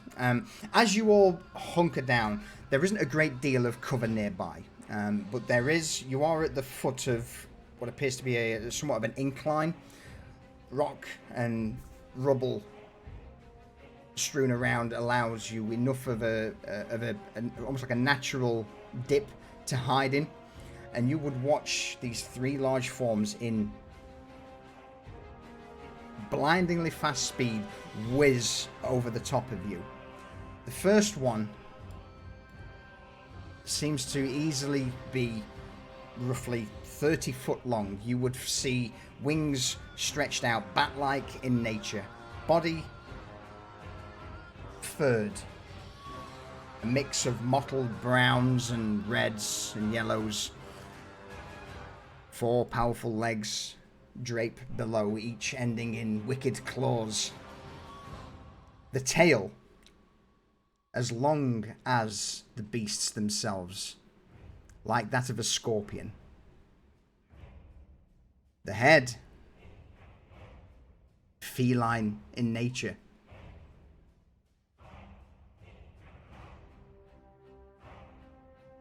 These things are not native to this place at all, Eggle. They are waste prowlers.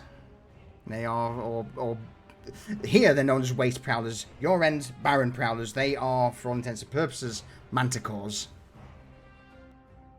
I figured as much. But yes, you would see a large one swoop overhead, followed by a slightly smaller one, and then what seems to be a juvenile in the direction of the Emberhorns. So whilst I'm now sorting that out with that information, there you go. Give me a few.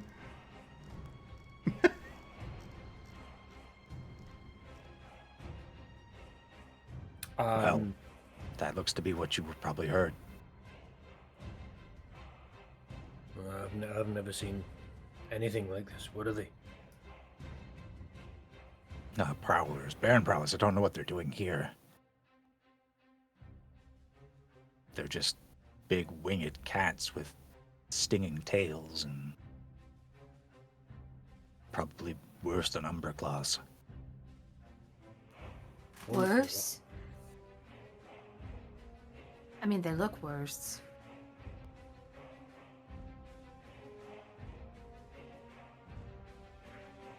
They're gonna make a meal out of those ember horns there, but I don't really know what they're doing here.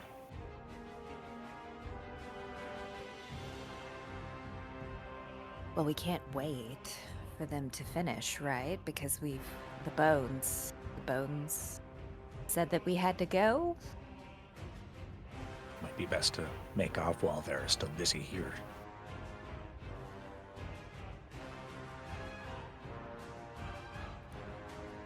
Reluctantly, Yorick and nod. And be like,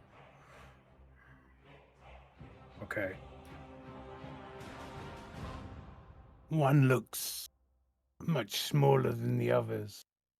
Maybe a juvenile.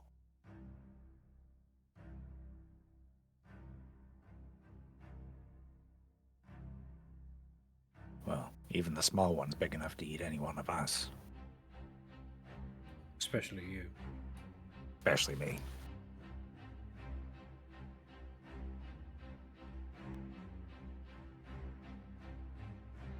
Those ember horns managed to make it away. I don't want us to be the thing that they fall back on for their menu.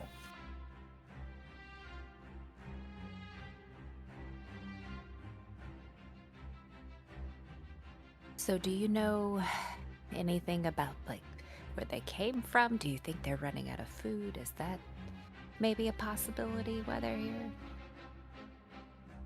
Well, given that they can fly, they can cover a lot of space.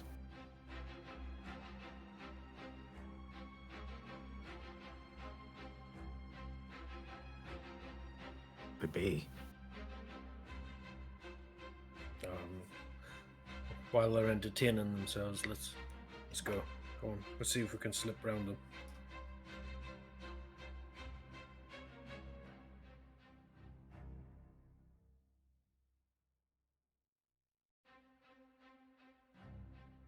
Roll me a subtlety check. In fact, actually, let's do this the other way. I still need to fix one thing for next stream, but let's give this a go.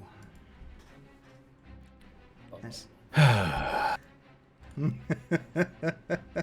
Da-dum-dum, da-da-dum. Oh no. Yep. You know what's coming.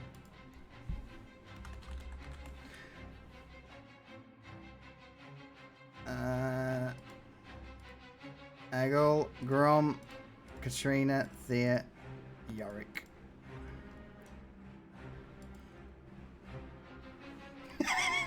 Oh shit. Got it. Son of a bitch. Oh shit. Son of a bitch. Oh, no. Son of a bitch. Oh, no. No. Oh, Let's no. re-roll that. All right, I'm changing things again. I didn't plan Listen, out. in my defense, I'm like 8 foot tall. Okay, like 300 pounds. I'm about as subtle as brick guys. It's not my fault. Okay. So, you all break cover and begin to make your way away from the waste. Oh. Spot check. What we got? What we got? Oh god, yeah. 17. Let me just quickly throw this in just to double check. In fact, you know what I'll do with that, Ravon? I will do one from each.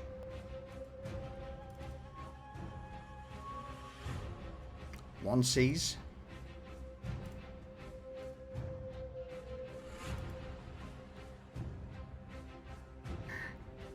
Two C's. Yeah, I think with that one they will all. They will all see it. All right. In that case, then let's bring it into this. You break cover. You begin to skitter up the side of the incline you were currently hunkered down behind, which was here. You see the three forms of the waste prowlers immediately just spin their heads round, look at you, begin to turn and glide. What I'm going to do is, at the moment, this smaller one is 150 feet away. The large one, or the medium one, is 100 feet away. And this one is 50 feet away. So, you will have a turn to reposition yourselves and get ready as you see the large one will be coming in first on turn 1, followed by the medium on turn 2 and the juvenile on turn 3.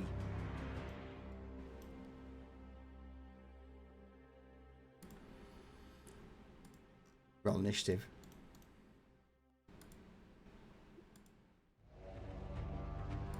Oh. Nope. Try again. Yarp. Yarp. Work combat on. Now I roll good. Couldn't roll well enough to get out of combat. What's no back? Oh, that was a terrible roll from the big waste prowler.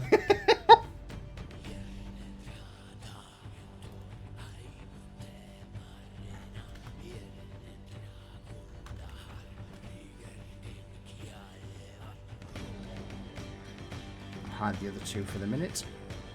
All right, you get a free turn to move where you want. It's currently not here at the minute. We'll say that it's on its way 50 feet away. So I'll put these to the edge as they swoop in.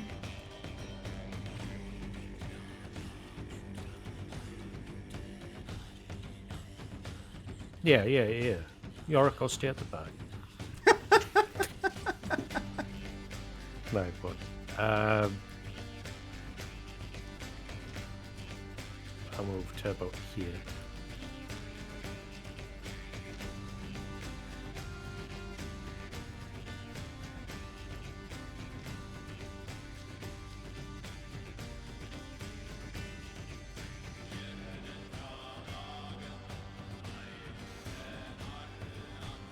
How's this looking?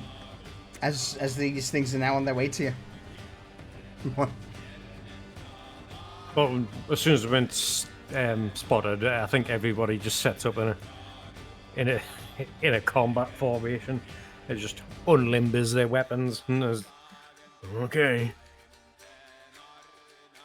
Yeah, Katrina picks herself off the ground first because she Fell over. tripped trying to break away from them because I rolled a natural one. And she dusts herself off and lines up next to Yorick. Excellent. All right. Start the round then. This thing is now... You would see the first one, the alpha of the waste prowlers, just drop to the ground, spread its wings, and just roar at you. So it is now on the ground, slightly above on this rocky outcrop, looking down. Katrina, you're up. Okay, I'm sorry, I just need to zoom out a little bit here. Okay.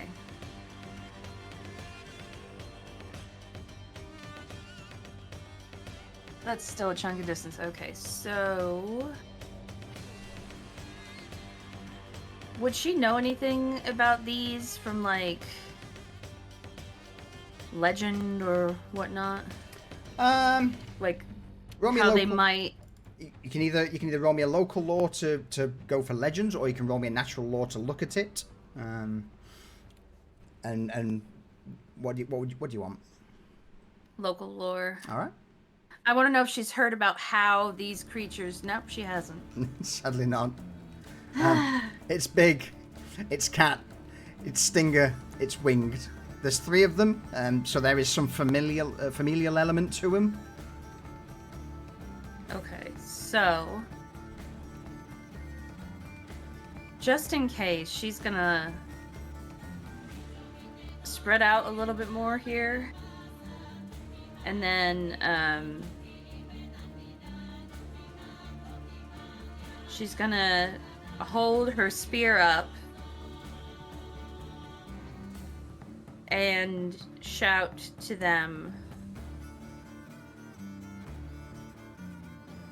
No, that's not gonna work. She's gonna think about doing that and be like, no, they're hungry, we're food. No kind of persuasion is gonna help. And then she's going to change her mind, take out her bow. Okay. And here goes nothing.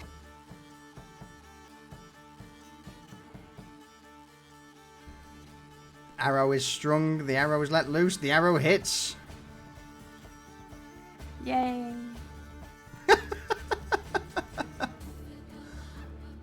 Ooh, max damage roll. It's a good one. It's a very good one. And then I'm not going to use a bonus action Okay.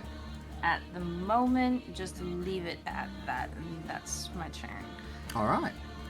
But you know what? I will say that she is going to, like, crouch down to make herself smaller to the ground. Excellent. So with the first arrow striking into, as it's rearing up and roaring, the first arrow slams into its chest, and it cuts its roar off immediately, and it pokes its head down, tilts it slightly, and Thea, you're up. Thea is going to pull out of her pack. Let's see. They're called like stake tents. Like they're like a little spike, and she's gonna hold that as an action whenever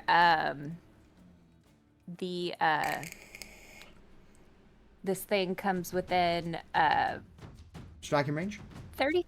Yeah, within range. Yeah. So you can throw things up to 60 feet away. Yeah, 60. So whenever it comes within 60 feet, 'cause I think it's 90 feet away right now. Okay. Yeah. All right. So with this tent spike at the ready to throw at it, you're just there waiting. Yorick. Yorick will plant his sword in the ground, Okay. and he pulls out this piece of string. It's actually his Umbra sling. Notches a fucking a shiny pebble in it, and you just hear. And he fucking hurls this thing, and it breaks the sound barrier, and.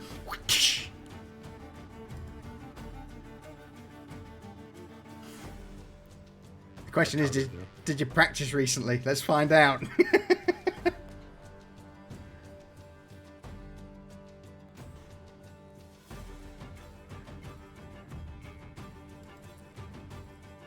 He did. Oh, Did. So with this cracking through the air, the sling sends out a pebble. Why won't it let me roll damage? Effect damage. Can you not see the button above?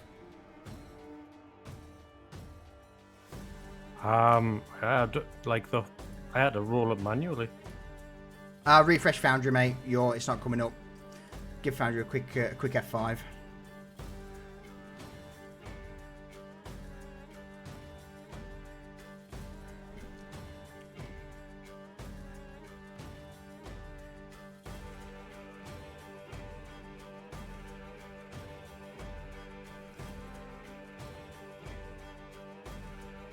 Damage. There we go. Ooh, it's not bad. Ow. So, the sling lets loose a pebble. It cracks the prowler on the head. It reels back in pain. Anything further, Yorick?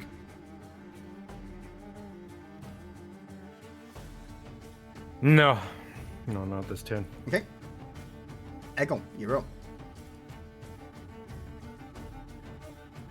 Well, seeing as how this thing is a bit further away than is necessary for most of his spells to be effective, he's just going to join with everybody else taking shots at this thing with his hand crossbow. So, whoa.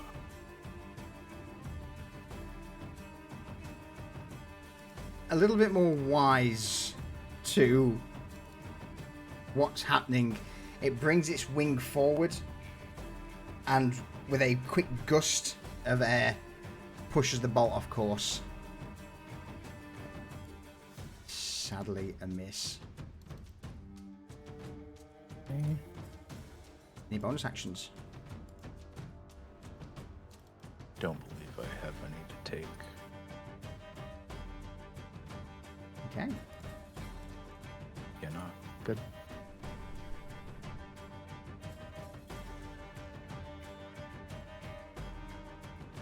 That's the case. The only thing that Eggle's going to do is he's going to actually go just a little bit further back. Yeah, that's good. All right. Grom, you're up.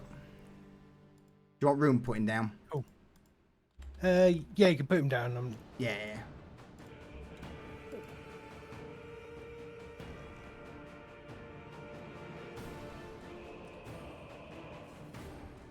What's Grom I'm doing? going to take a step forward, go into his little pouch and pull out some bone shavings. And he just tosses them up in the air. And instead of falling, they just start swirling around the edge of his end of his staff.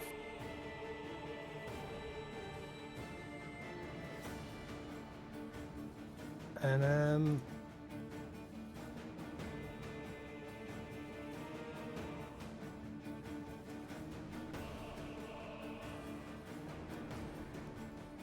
hang on. It's all right. Take all the time you need. Foundry's buttons are working a bit against me. Give it an F5 if you think it's. We've moved a No, few it's not that. scenes. It's asking Okay. me. Yeah, it's asking me to target 3 separate things, but I don't want to.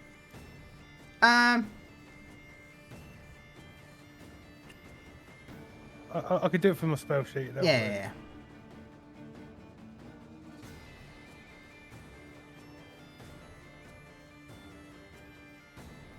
All right. Oh, okay. I see. Yep, so with these bone shards tossed in the air that are now hovering above you, Grom, what happens?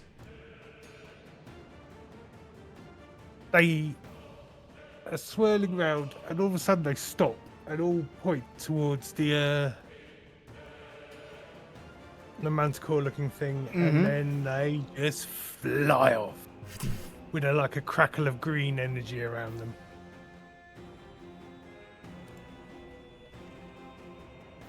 Okay, and that'll be Level all 2. my spells are second level. 4 darts. Yep.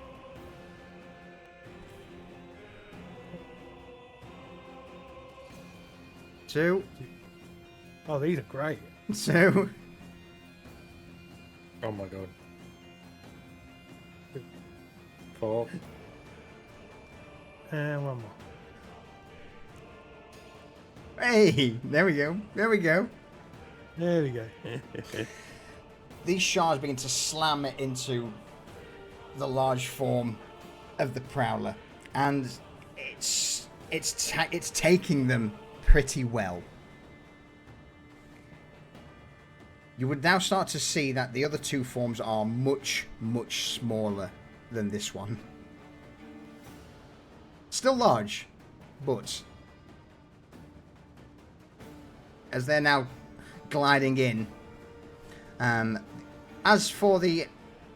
Is that you done, Grom, by the way, before I switch over? Yeah, that's me. Yep. That's me done. Alright. The Prowler will let out... Let's have a look.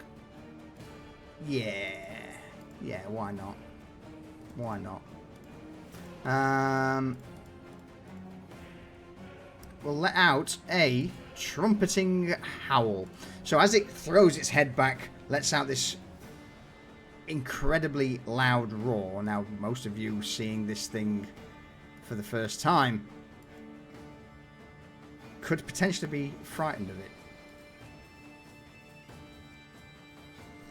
Especially seeing all of the arrows and bolts slam into it, and it's wounded it, but not as much as you would expect. Yorick, you care not. Grom doesn't care. Eggle, you just don't care. Thea, you're fine.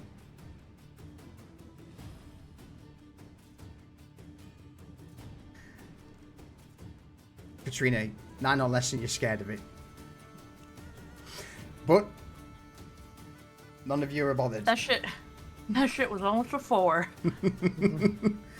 As this yowl echoes over the plains, you would see in the distance all of the Ember Horns just immediately put their head up, look in your direction, and a stampede starts. Not in your way, though. They're going elsewhere. For a minute there, I thought we were going to get Mustafa. Long live the king. It's an animal. It's landed. It's let out its bellow. You've stabbed it a few times. It's pissed. That's all it's going to do this turn. It can't do anything else if it does the frightful yowl or trumpeting howl even. End of the turn though, its mate turns up. She now begins to land. Oh. Put the wrong thing down. She lands on the flats in front of you. So there. Douche.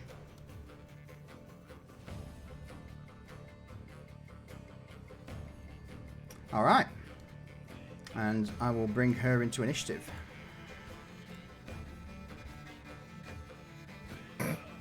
Oh my good lord. Katrina, you're up. You're nothing if not consistent. Okay.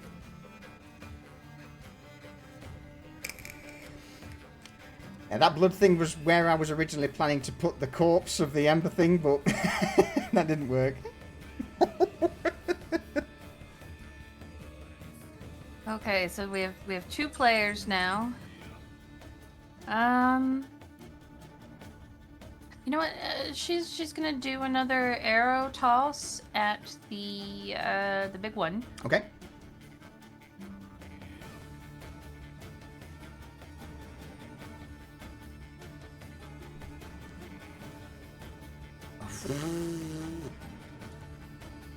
The arrow flies true. For another 6. Turning it into a pincushion. Yep, and I am gonna risk it for the biscuit and not use a bonus action right now. Okay. And that's my turn. Thea, you're up. If I already have an action held, I can't hold an action for the other one. Sadly not. Once it gets around to your turn, your action is gone.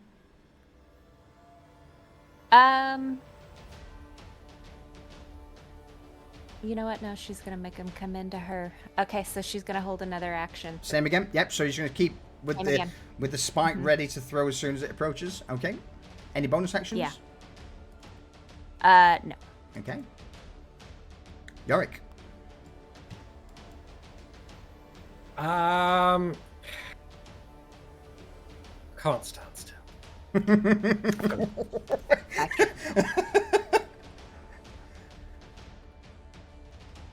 Almost 30 feet.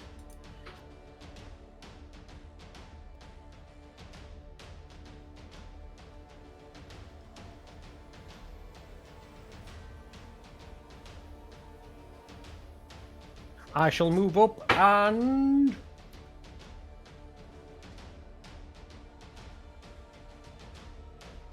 still out of range. He's going to get another slingshot. Okay. With a second pebble loaded into the sling. It whips out and hits. For another 4.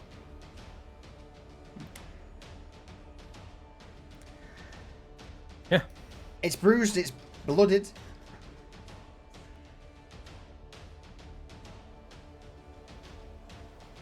Just enticing it in, and that's my turn. I think. Trying to entice it in, are you? With you stepping forward. Roll me a... let's go with an intimidation or... what?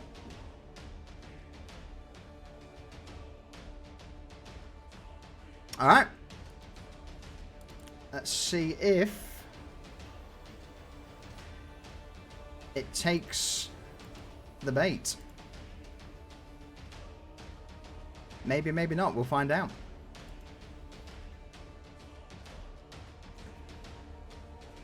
Eggle, you're up.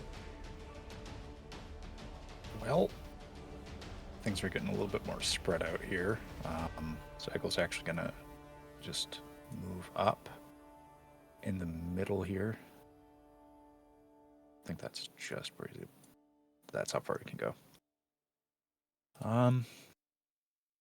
And he's going to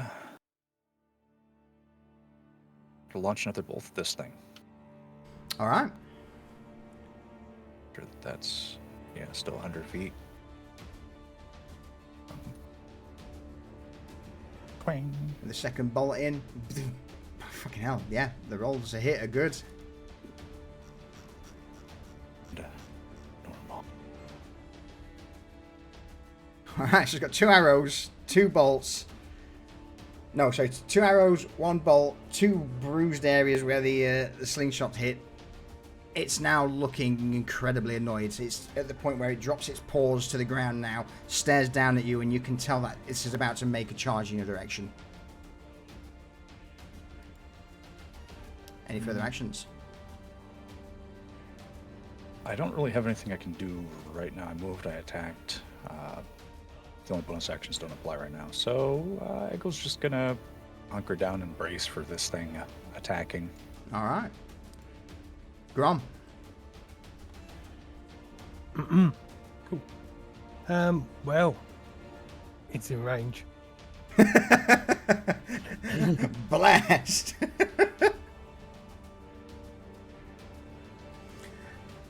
Boom.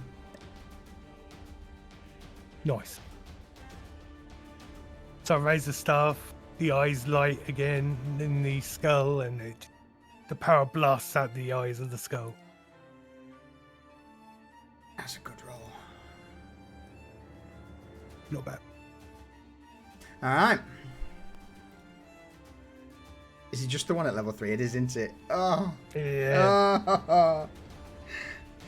But as the blast hits it, you would now all see that that really has got the Prowler's attention. Peppered with various projectiles. Scorch mark from the bone shards and the blast, along with the pebbles. If that's you done, Grom, it's I believe that is me done. Alright. Waste Prowler, the smaller female, she begins to make her way 30 feet as she runs up like the typical Prowler. She's going to move 30 feet to there. And she's going to dash to move another 30 feet. This map's a lot bigger than I thought it was. Yeah. So you just see the smaller one just set off at a sprint up the cliff. Big boy. He is now also going to... I'm going to get the drag ruler module set up for next time so we can see it when we drag our tokens instead of having to measure it. Because I forgot to put that in. Move and dash. Yep, same again. So he's going to basically just start sprinting up in your face, Grom. And you begin to see just how large and angry this thing looks. To top it off, the youngling will now set down on the ground behind its parents. And we'll bring that into the equation as well. Oh my good lord. Told you, nothing but if not consistent. Yeah. End of the turn. Do you want to call a quick pee break? Yes, please. Yeah. All right, we'll call a quick refill clock there. I know Thea's just gone, but... Ooh, can't wait. All right. We will be but a moment.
I'm back. Welcome back. Thank you. Oh.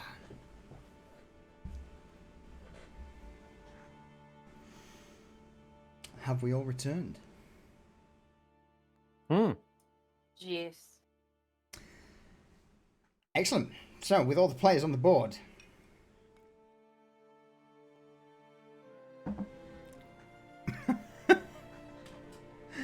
oh dear. Katrina, you see the Prowler now stomping its way towards Yorick. Wings swept back, tail poised high. A mountain of muscle, sinew, aggression. What are you up to? Well, she's attempting to think. Oh, sorry. Sorry, it's like I had that action Yeah. held. Do I go now? If you wish to. If you wish to.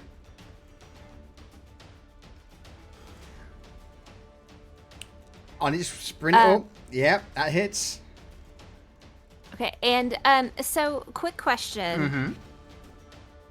It doesn't say like there needs to be a specific range for go for the eyes. Yep. Could I put that Yep. on this? Yep. Okay. Does it have eyes? It does. Does it? It does. Yes. Okay. It's got two glowing red eyes. Not magically glowing, but they just seem to catch the light. You Okay, can indeed perfect. So go I'm for the gonna- eyes. I'm gonna do damage first. Yep. And then I'm also going to add the... Where is it? Since I had thrown the Yep. kind of rail tie thing, the thrown weapon, so I can do a +2 to the damage. Okay. Yeah. Excellent. So it'd be 10, and then now wanna go for those eyes. All right. With it charging up towards you, in fact, bear with me. DC 10's pretty low. Let me check that quick.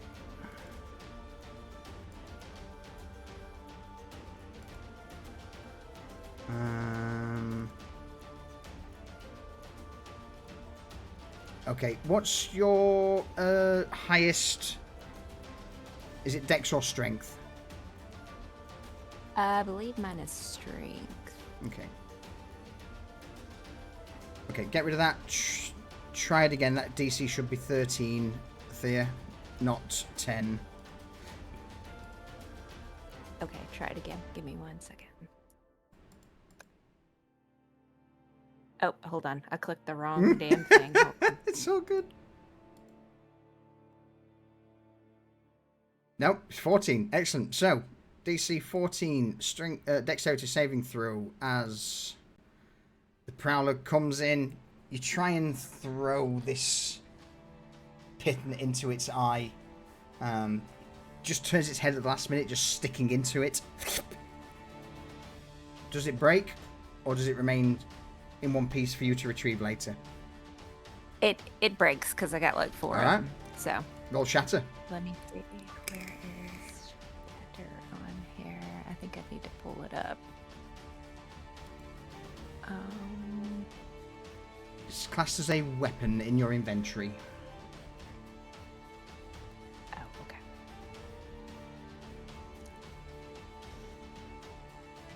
There it is. There we go. Great.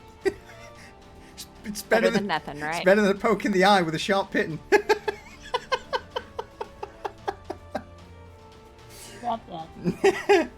But still, it's now embedded as it stabs into it. You just see this long tent spike just shatter and splinter, leaving half of it in. You're going for the eye, so I'm going to say it's got half a chunk of this spike stuck in its head. Like a nail that's ready to be hammered. Alright. So, Katrina. That's Thea's held action. Katrina, you are up. Right. So Thea's going to attempt to be a bit tactical here. And she also doesn't want to... She doesn't want this Grom to have to start dealing with both of these prowlers. Okay.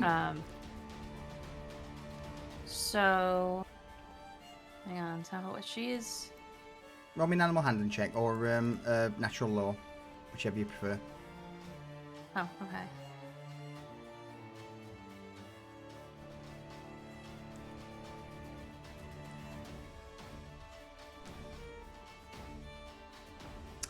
It's not as quick by any means, perhaps to the point of it seeming this one seems to be a little bit emaciated, sluggish.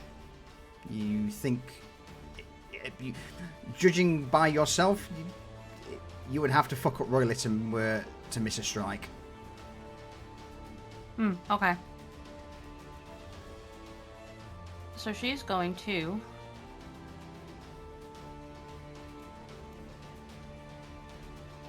run up to this one Okay. and take a stab at it. Spear at the ready.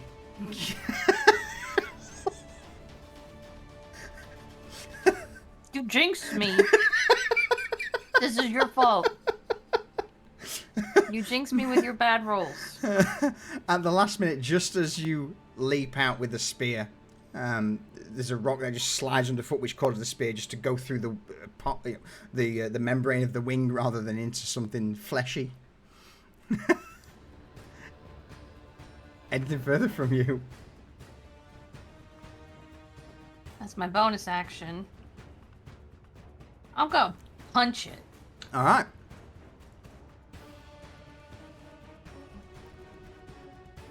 Oh, wait a minute. I was still attacking with the wrong. So a 10 doesn't hit this little one, does it? No. No, okay, I didn't think so. Okay.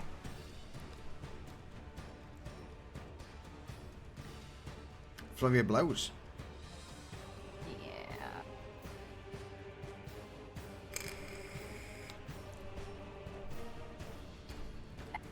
I think something's being weird.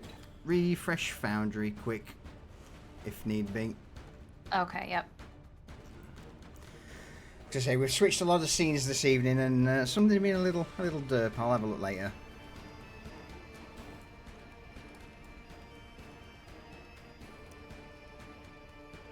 So I'll refund Flurry of Blows. I'll let you pull it again. Okay.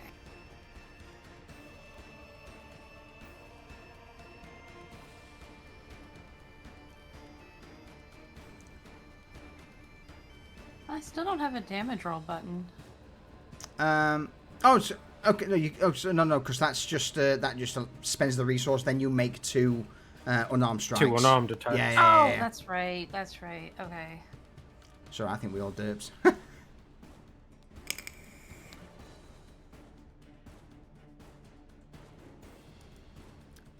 First attack, swing and a miss. Oh my god. Second attack. Oh my god. Oh, you hate to see it. Oh, you hate to see it. No, you're loving this. So, attempting to look cool, Katrina runs over, tries to stab, misses, and then flails out, attempting to punch it, also misses, because she had not yet stabilized her footing. And then she takes a breath, she's like, okay, I got this. And then, self-pep talks during the rest of the round while everyone else is attacking. Thea, you're up. Thea, like a wild, crazy woman, is gonna come running up to, oh crap, I'm on the move thing. Beside Yurik over here, going, with another one of the spikes, and is gonna, as she's running up, she stops and she's gonna throw it again. All right.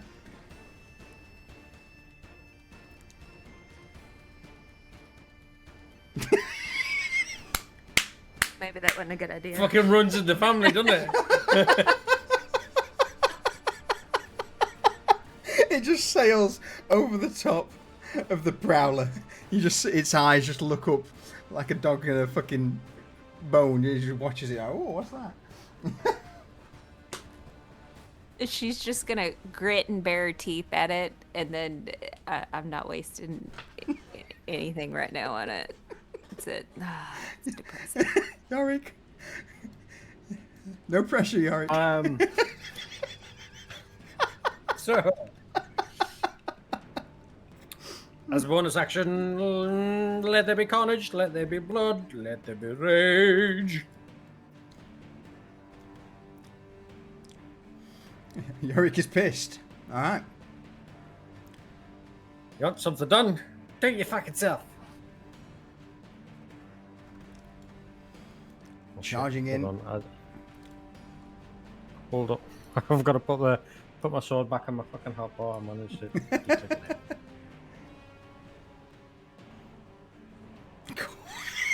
Oh my god, it's contagious! I'm infected with bullshit! As you swing the sword, it just raises a hand and just knocks it off slightly, off kilter, causing the cut to go wide. That's me. It now looms over you, snarling, growling. Eggle. Well, shit. He's just watching this thing, and everything just kind of bouncing off of it. And the thing is 45 feet away, so he's gonna just step up.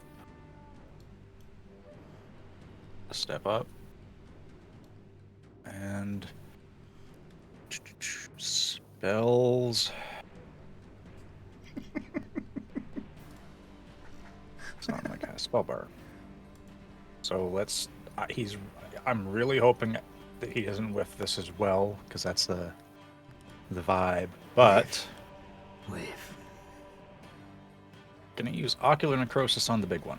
Okay. So he's gonna just sling a poison dart at this, and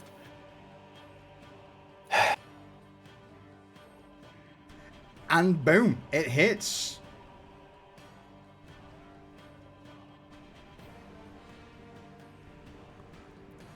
So, this is the first time ocular necrosis has hit. What's it look like?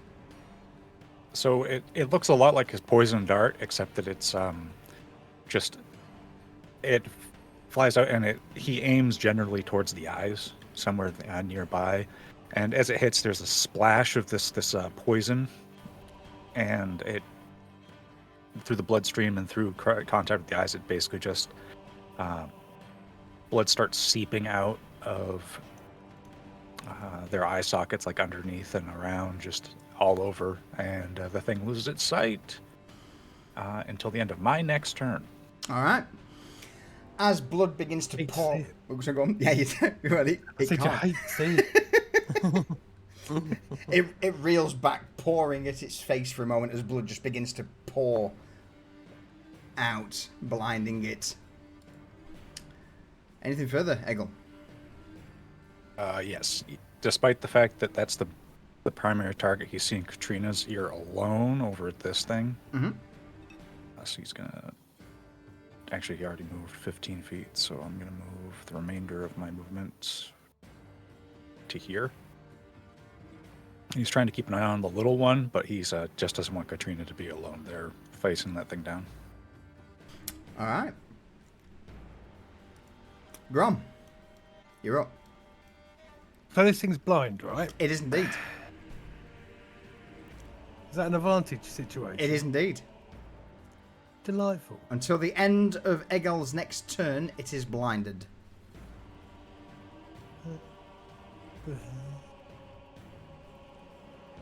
Well,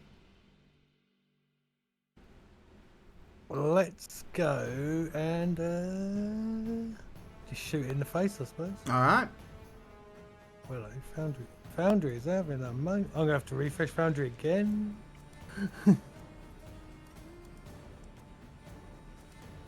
In fact, let's all just have a quick refresh. Yeah.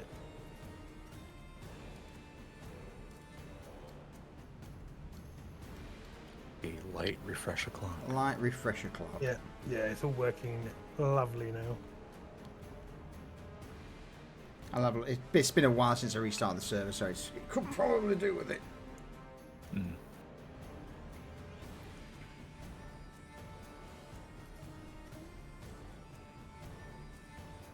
All right. Excellent.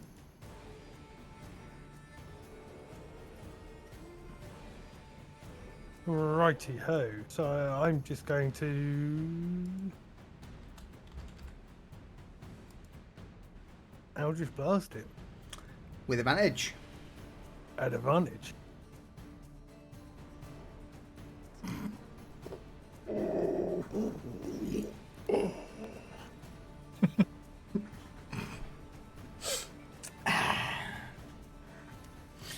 You hate to see it, chap. Any bonus actions, Grom?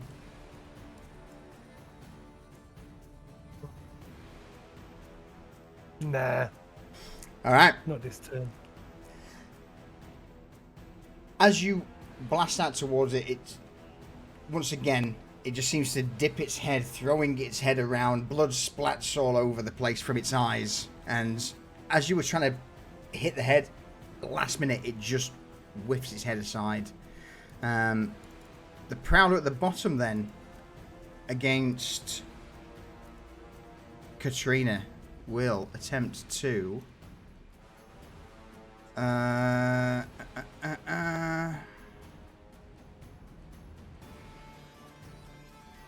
take a swing at Katrina.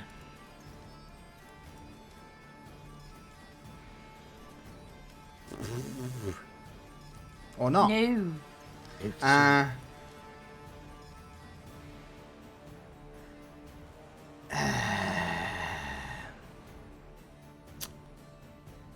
Multi-attack, 1 bite, 1 claw. Okay, in that case, it will attempt to bite you as well, Katrina. With its multi-attack. 16! Yes, that hits. Alright, as the claw misses, you duck. It's followed up by the jaw. A row of razor-sharp fangs sink into... Oh, that's not bad. Sink into your arm, puncturing through 8 points of damage. Okay, so as my reaction, Mm-hmm. I'm going to use deflect attacks. Okay. I'm assuming that's piercing damage. That is indeed piercing damage. All right, you can you can take a reaction to reduce the attack's total damage against you. The reduction equals 1d10 plus your dexterity modifier and monk level. Okay. So I roll a d10. If you click the damage button.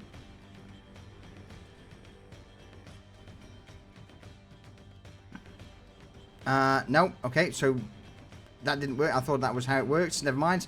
Roll 1d10.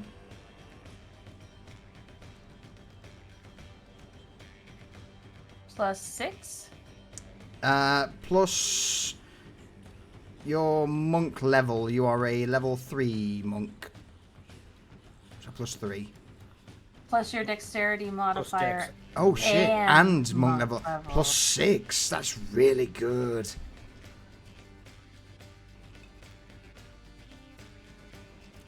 That's really good. For a 10. Alright, negate the damage. Okay, and then You can. So if you wish to expend a focus point, you can deal. yes, that's what I want to do. So if you reduce the damage to 0, you can expend 1 focus point to redirect some of the attack's force. If you do so, choose a creature you can see, blah blah blah. Alright. So in other words then, it needs to make a DC 13 dexterity saving throw or take 13 points of damage. Yep. Bite its own fucking tongue. And it bites its own fucking tongue.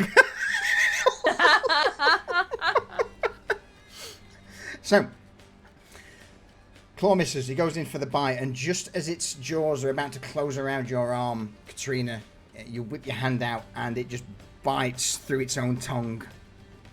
13 points of damage. That's gonna hurt. Now that is some monk bullshit. I thoroughly agree. That's good. All And right. that is my action and no wait, that was my reaction. That to was his your attack. reaction to its attack, yes. Chat, Yes. that was a reaction. So, uppercut of a lifetime, yeah, not wrong. Alright, the youngling then. What that's going to do. So that's going to stay in close proximity to you, Katrina. The youngling is going to start just prowling around. It's just going to move, keeping an eye on the on what's happening. As for the alpha, he's going to start swinging like a cat possessed towards Yorick. So one claw attack, one bite attack at disadvantage because it's blind. First claw, not happening. He then starts throwing his head around, gnashing at the air in Yorick's direction. And also nothing, which brings us to the top of the round. Katrina, you're up. Okay. So she has regained her balance, hopefully. And she's gonna try and strike again with her spear. Okay.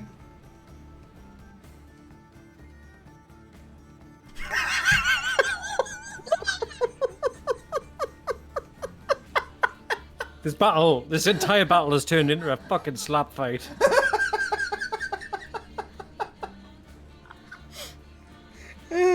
Wary of the long pointy thing, the prowler ducks to the side.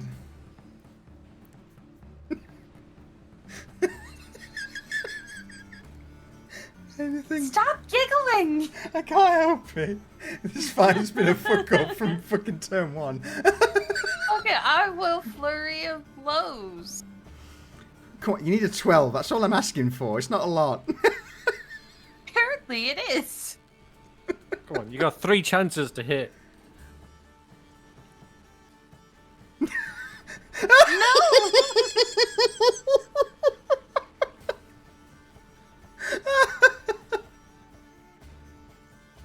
Oh my god! Rigged! It's rigged! If we all miss this round again and Eggle hits again, I will be highly suspicious. You've been cursed by that food. Okay, so with the having bit its own tongue, really, it's throwing its head around. Katrina, you try and stab it, they miss at the last minute. You're throwing a punch, it wiggles its head to the side, another miss. Thea. Well, she's gonna go ahead and pull out another spike because at least one of the 2 so far has hit, so she's hoping maybe she'll have some good luck with it. And we'll do it at Advantage. Huzzah! Yes, the curse is broke. Okay, so she's gonna do this with because she's throwing it with the +2 damage. Yep. So just add like +2 on here, Will do. or just put 2. In fact, you can do 2 when you add the damage. It's a situational modifier. You can just put 2 in. For 12 damage, that is pretty solid. The spike flies true. Does it shatter? Yes, that bitch will shatter. All right.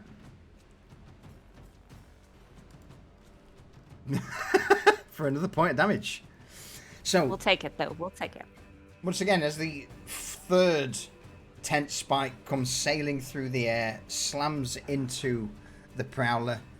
The front part impales, the back end of it just breaks, causing it to stick in deeper. Yorick, Alright. you got advantage, come on. I've got an advantage, haven't I? Okay. Yeah. Great sword! Way! Damage! 7 damages. Seven damages. I'll just put you beneath its maw. There we Got a go. point. Alright, 7 damages applied. How many points is that so far? 3? 3. Okay. Anything further? No, I'm good. Yorick takes the blunt piece of iron and just rams it against the head of the prowler, rattling it around as it just can't see what's coming. Eggle, what do you do as Yorick slaps this thing in the face with his giant piece of metal? Well,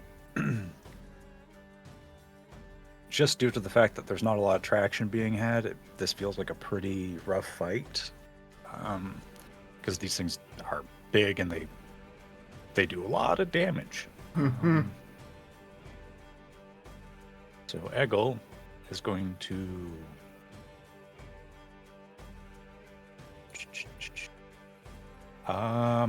say fuck it. Oh shit! He's going to pull out a green vial and out of his bag and chug it. Yes. It's happening. So he quaffs this thing and essentially his body starts contorting and he starts growing. Think similar to like the Hulk or like if the more accurately Dr. Jekyll and Mr. Hyde. And he is going to go from being a 4-foot tall goblin to a large creature hunched over like a gorilla, like a troll. In the blink of an eye, just explosive growth. And he's going to make a run straight down. Very quickly, do you have Yep. the macro for the...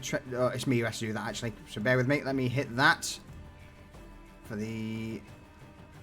Step back one in case I did crows. Yeah. Boom. Done. So he becomes a large creature.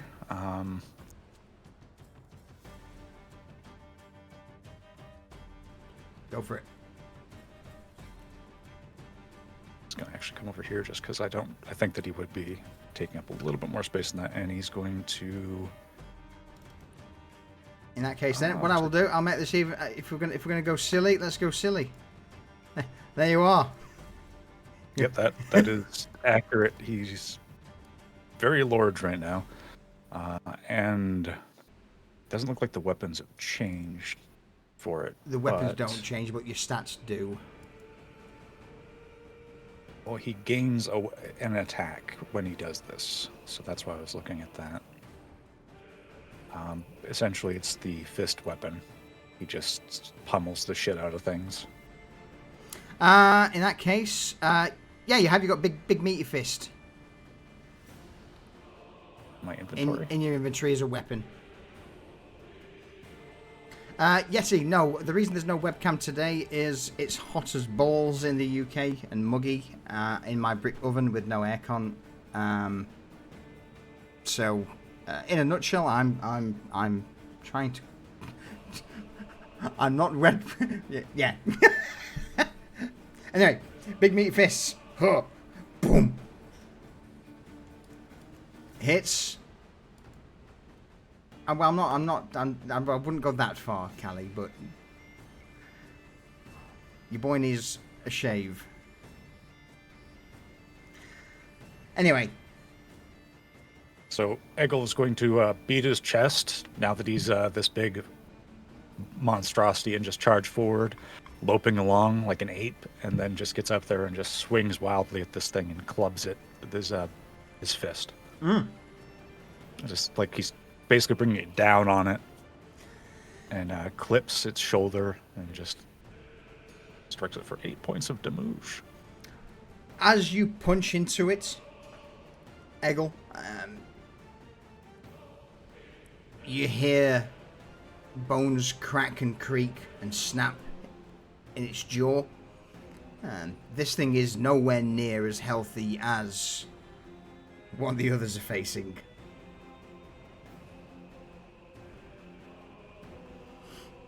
So 8 points of damage is pretty good. Any further actions? Any bonus actions?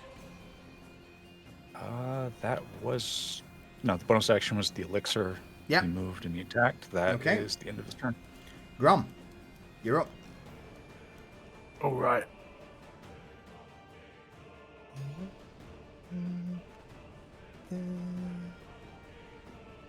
So I'm just doing a bit of quick maths. It's all good.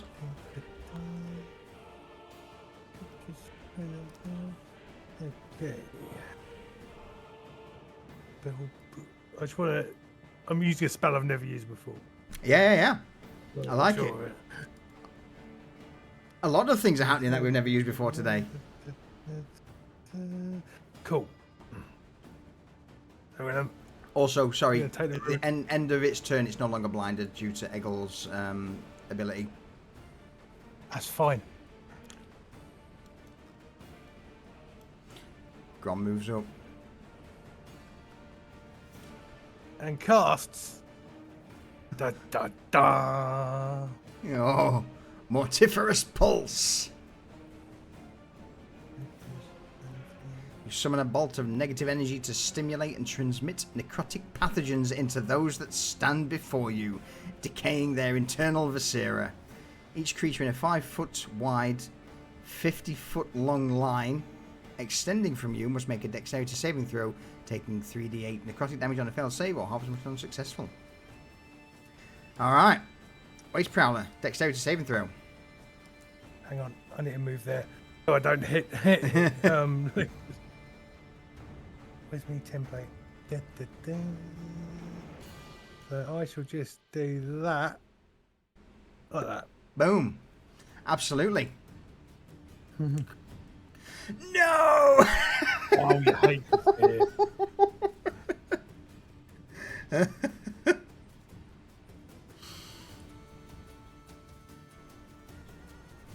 Oh, that one on the dice. It could have been so much more. But 8 damage is 8 damage.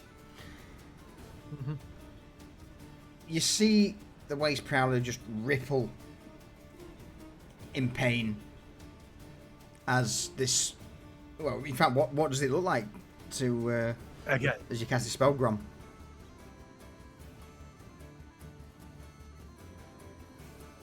This time, the skull on his staff seems to glow with a sickly green light before a very thin beam just shoots out, and then a pulse starts at the skull and rips forward, leaving a green mist behind. And you just know that anything that touches that is gonna be sick. From your position, Yorick, Thea, you would see it start to twist and contort in pain. Yorick, roll me, since you're the one directly in front of it facing it, just roll me a quick animal handling check, please.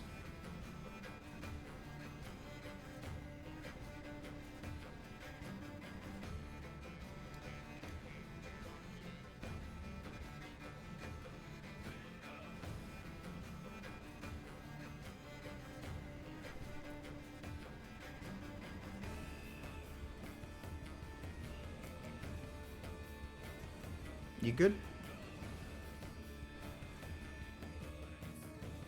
Can you? Me? Was Yeah, it yeah. Oh, I thought you said Grom. Oh, sorry. I'm sorry. I meant Yorick. My apologies. Perception, yeah. Yeah. Or well, either or, perception or animal handling. 13. So, glancing up at it, you see almost a quick shift in its persona. Where it was aggressive, looking for food before, it just seems to back off a bit. You've seen this time and time again, hunting in the forest. It's fight or flight, and it's current. It's in that moment of, you know, can I take this, or do I fuck off and get something easier to eat?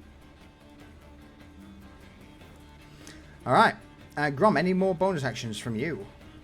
I'm done, thank you. All right. Waste Prowler at the bottom. Still not hit the point, so that's going to go in. It's just been punched in the face by Eggle, so Eggle's going to get a claw for his effort. Or not. Oh, he is! Oh, he is! Eggle's getting a claw. These are quite sharp. These are very sharp. And it rolls really well.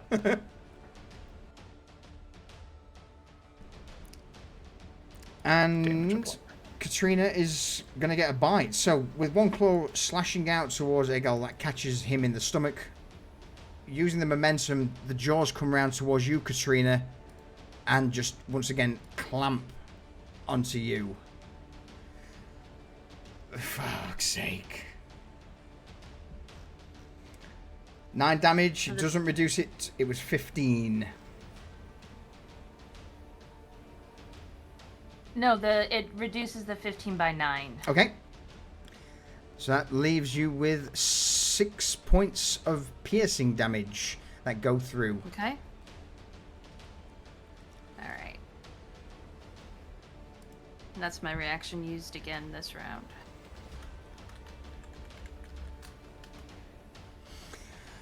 So yeah, at the last minute, as it tries to clamp its jaws around you, you duck back, but this time some of the piercing bladed teeth just puncture into your arm.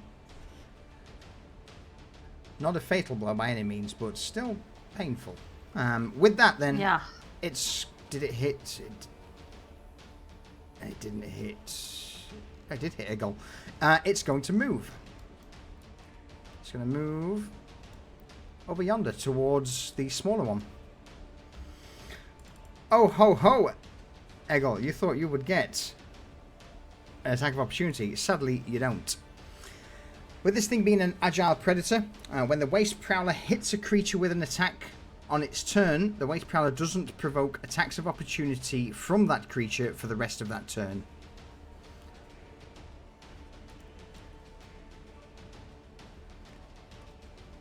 Above, the youngling's going to do nothing at the minute apart from just move closer to its parent, and the alpha is pissed. Or is he? Let's find out. Run me an intimidation check. In fact, do you know what? Let's find out, shall we? What's its... Okay. DC 13. Da-dum dum da-dum.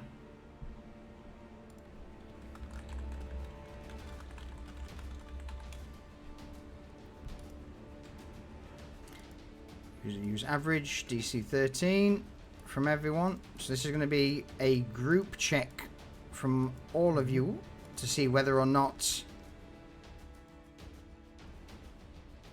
the Prowlers are intimidated and want to get food elsewhere.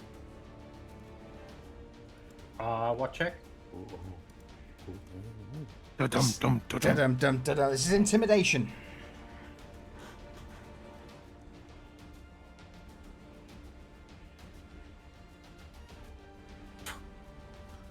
Big old Eggle is intimidating as fuck.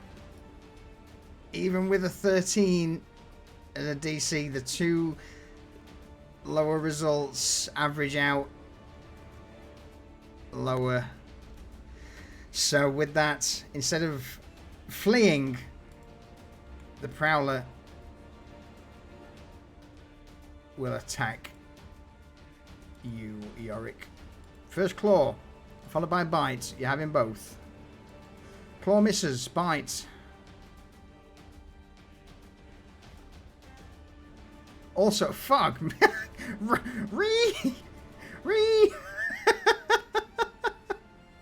Katrina. Now. Go on.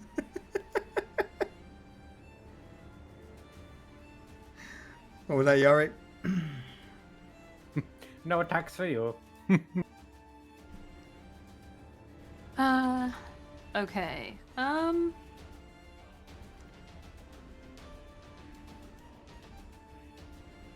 Katrina's gonna be like, well, her staff and her fists aren't working, so she's gonna go back to the bow. She's going Okay. to move up here. And turn her attention back to the big one, Okay. thinking maybe the youngers will fly off if the big one's taken down, and she will fire a bone arrow from her short bow.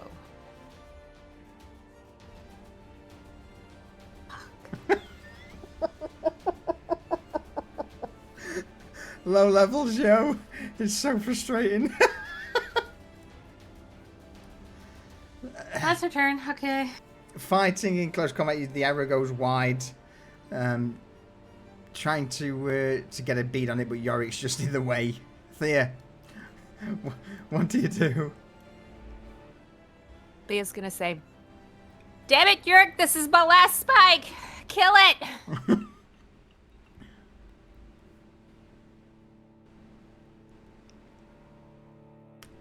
Spike flies true. Punctures into it. She's gonna add the 2 for it being thrown. And it's gonna shatter it. 1, 1, 1. 2. We finally do. Alright.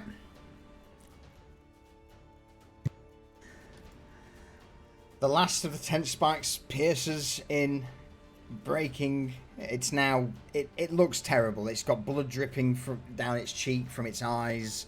It's got a multitude of bolts, of arrows, of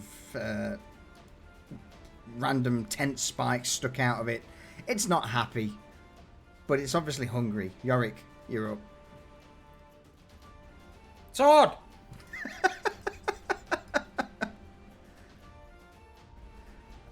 No sword. Never mind. Carry on.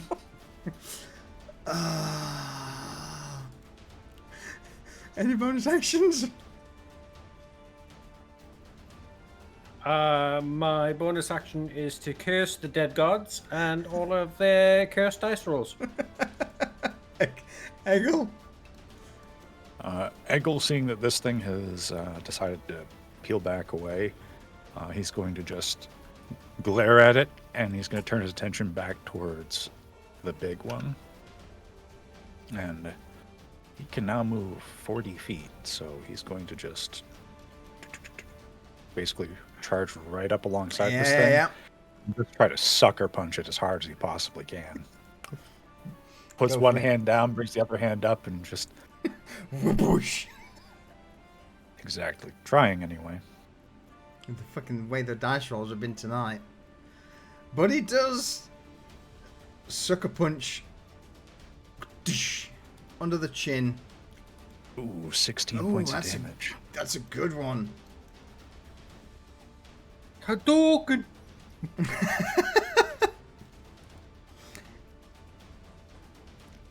You punch it under the jaw, kicking it to the side slightly. Any further actions? Any bonuses?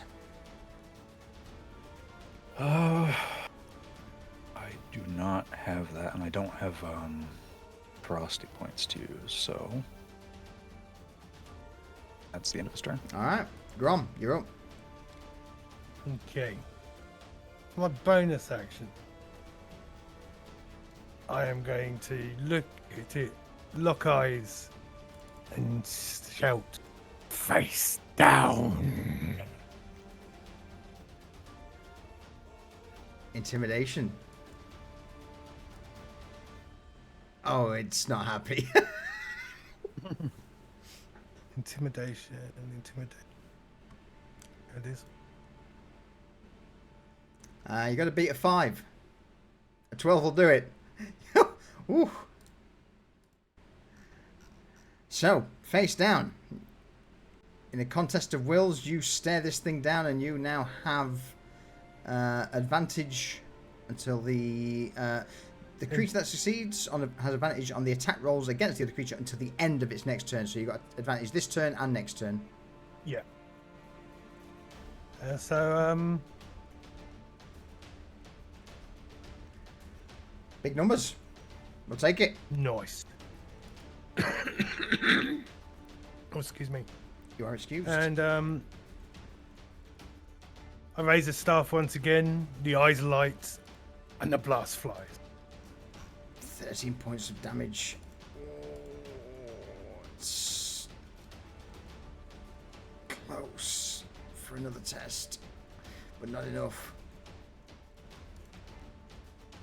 That's me. All right. Waste Prowler, the big one, is going to... Oh, sorry, the smaller one. She's going to move back. Youngling will do the same and follow the mother. Big boy.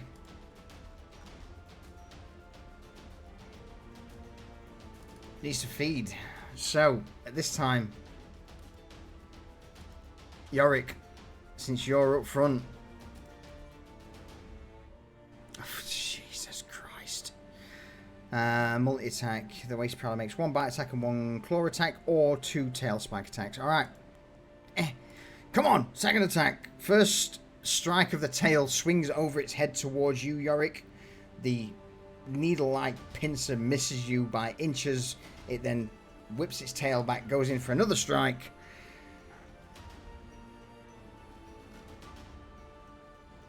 I turned into the anime character from I Parry Everything.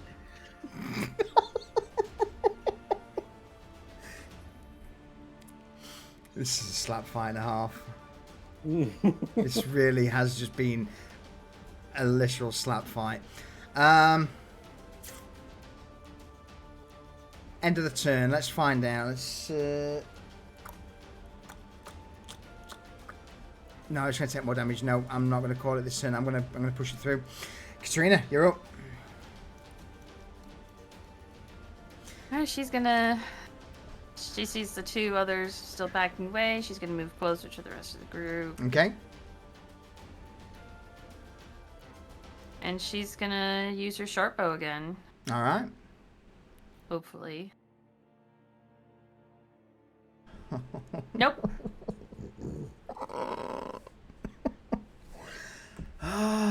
This is going to go down in history as the slappiest of fights, I think. The worst it's ever been. The For both. From both sides, yeah. Another arrow sails overhead. Thea, you are up. Come on. Thea decides. Come on, Thea. Come on, Thea, you've got She's this. just gonna run in. All She's right. gonna run in, and she's gonna pull out her ladle. And she's gonna slap the shit out of its face.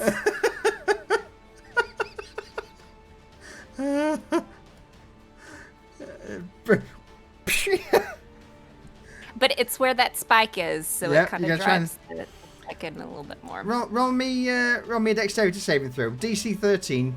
13 or more, I'll let you have an extra D4 damage. Did you say /R? You can just click the button at the bottom. Oh. Yeah, so dexterity saving throw first. Sorry, dexterity. Oh, extra. Dexterity ability check. DC 13. See whether or not you can hit a small object on... Yep. So you bring the ladle down onto one of the broken spikes, driving it in further. So on your damage, I'll give you an extra 1d4. So in the situational bonus, just type in 1d4. Perfect.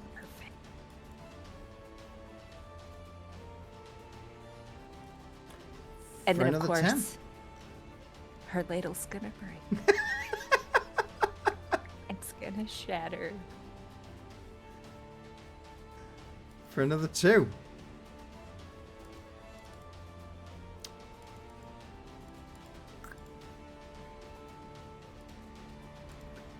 And then the ladle will just drop in front of Yurik. With the ladle snapping, its beady, blood-stained eyes turn their attention to you, Thea. But, Yorick, you're up. Sword!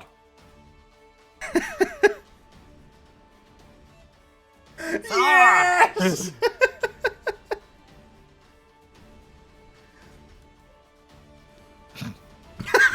It's Uh-huh. it's at an overpower as well. Yep. 6 from the initial damage strike, another 4 from the overpower. Alright. You bring the sword down on its head, cracking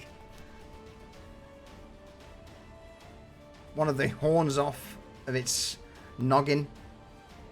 It reels back in pain. Anything further? Any bonus actions? Negative. Okay, Eggle. Eggle is going to see this. He's going to actually go around to the other side. Like the way he moves is like he mostly moving on his hands. Like he puts his hands down and he pivots over the side like a big ape, and he's going to just lay into this thing. So, question: am I flanking now? If we wish to use flanking rules, we can, but going forward, Let's do regular. NPCs will have it as well. 20 hits.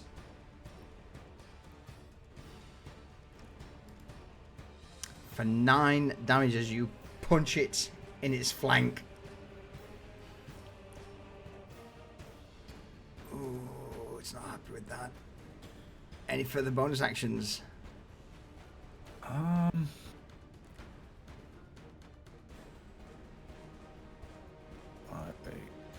don't think I really have any other bonus stuff to do now. Okay. Grom. If it ain't broke, don't fix it. Yeah. Oh. Oh, was that a crit?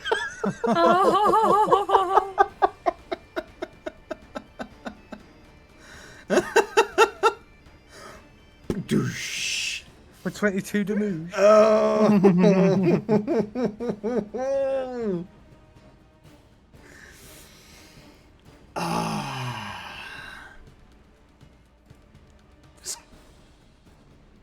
That's good. As the green light flickers out, it crashes into its upper torso, sending it sprawling back slightly on the ground. I'm going to give it a dexterity saving throw of DC. What we're thinking? Something like that, being hit in the chest with being flanked. DC 15? Yeah. Alright. If it fails, it's not prone.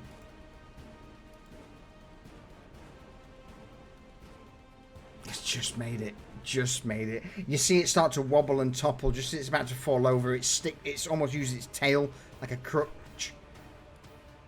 to get it back upright. Anything further, Grom? Yeah, I think I'm good, thanks. Alright. Prowler. Oh, no, sorry. Go on. Sorry. Yeah. I've got something. Go for it. Ego. Finish it.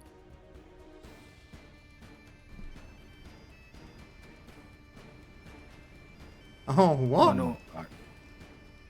Oh. Rough. Bullshit.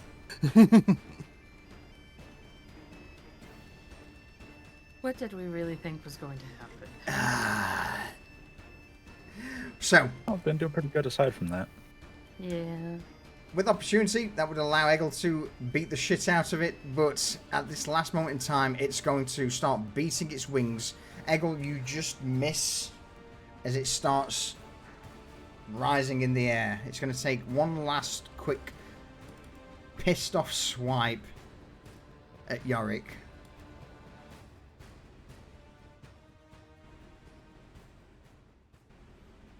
Which it hits for 10 points of slashing damage, Yorick, as it begins to take to the sky. And because it's agile, sadly attacks of opportunity aren't provoked from it. And the others, their action would also start to take to the sky. So Unless anyone wishes to put some pot shots into it as it's 50 feet in the air. Absolutely. Yes. All right, so end of the turn. So that's their turn would be to go 50 feet in the air to move upwards. Start the turn.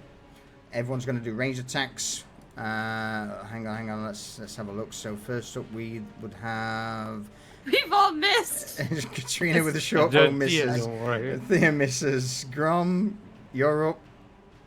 Grom shoots out, hits it as it's starting to take flight. For 8, that's really good. Any other ranged attacks from Eggle or Grom? Oh, sorry, Eggle or Yorick? I'll throw a javelin. Ooh, 19.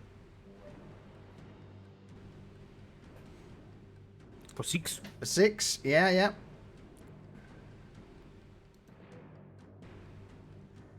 Eggle, anything from you? Well, Eggle's not in a state that he can cast spells because he is transmogrified. Yeah. But I do have a question though, because if it's a no, it's a no. But it's 50 feet above where we are. Yep. Right, and this is down at like the bottom of a cliff, right? It's Yep. elevated on our left. Yep. How high up does this rise? Like, say here.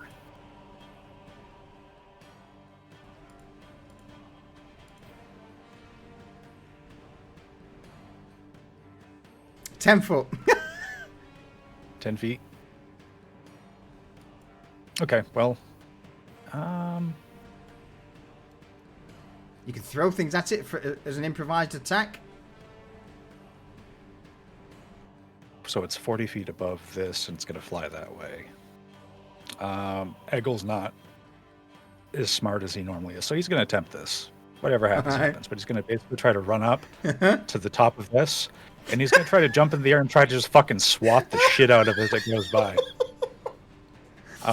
When he's large, it doubles his maximum jump, which he... I mean, it's really So- cool. I'll allow it.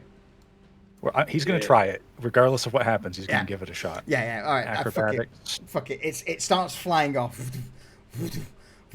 Oh! Is that a crit? Really? Maximum roll? Fuck off. We need a scob command. As it begins to take flight, you would all just see Eggle just set off at a sprint. I'm just going to let you finish it, man. That's cool. That's cool as fuck. I mean, roll damage You want me to anyway. roll? Yeah, just crit damage. You want me to roll an attack roll? No, Because no. I'm good with it. No. That's your crit. That's your reward. It's auto hit. 20 points. Yeah, man.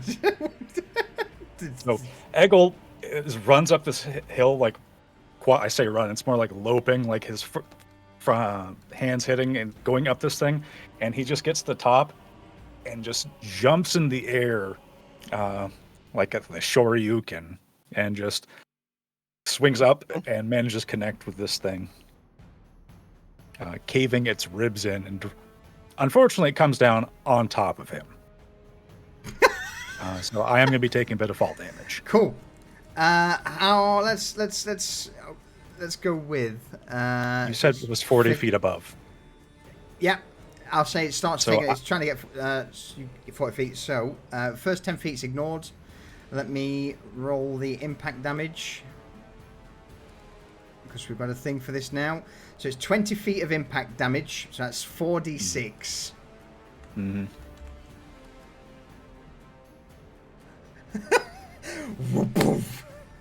As this thing comes crashing down on you, Eggle, you take 14 points of bludgeoning, which is 14 points of just flat damage.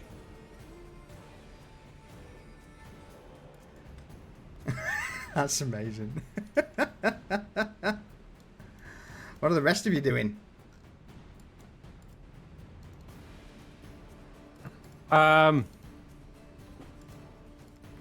with that, because the other two they're off ski. They're gone. So is this thing dead or near dead? Oh no, yeah, it's dead. It's dead. It's dead. Then I'm just gonna marvel at this giant monkey eggle just fucking gorilla slamming this fucking thing to death. Thea is gonna run up to it and start carving it up because she wants some of those really sharp, spiky things on the wings. So she's gonna start dissecting it. Dissecting takes a long time, if you remember rightly from the worm. She'll grab what she can really quickly.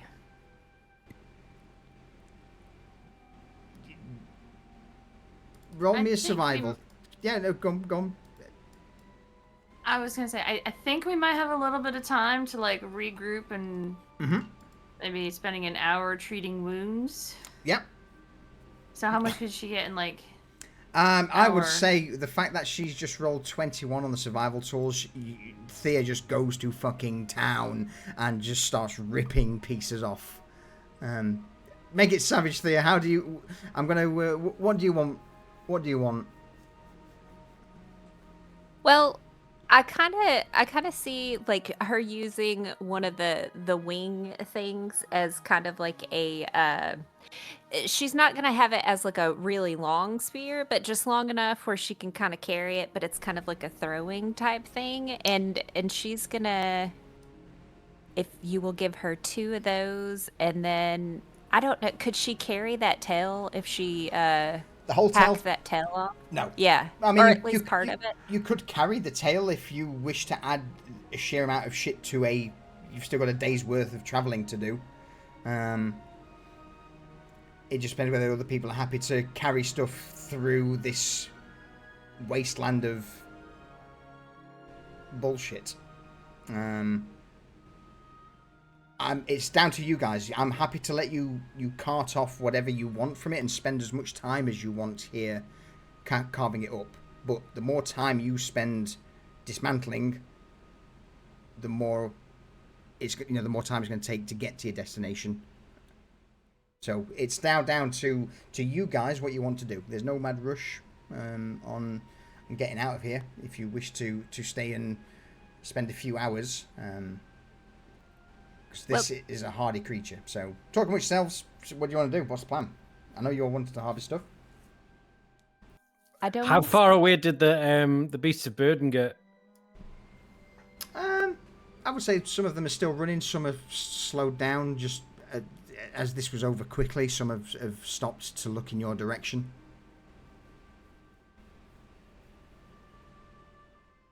Oh, well, he sees this big beast and he's like, "Oh, that's a lot of meat and a lot of parts. And we can't carry it all that way." So he's gonna eye up these beasts, pull out his rope, and start tying a lasso. And then he's gonna go try and lasso himself a beast. Okay. So that Thea's not staying too long. She'll take 2 of the little winged spear things. And then she is going to hack off the tail, but not like the full length, like maybe like halfway down it. And somehow she's going to take and use her saw to like kind of make like a little, what would you call it? Like kind of like a belt loop type thing so that she can put her belt through the tail and then put her belt back on.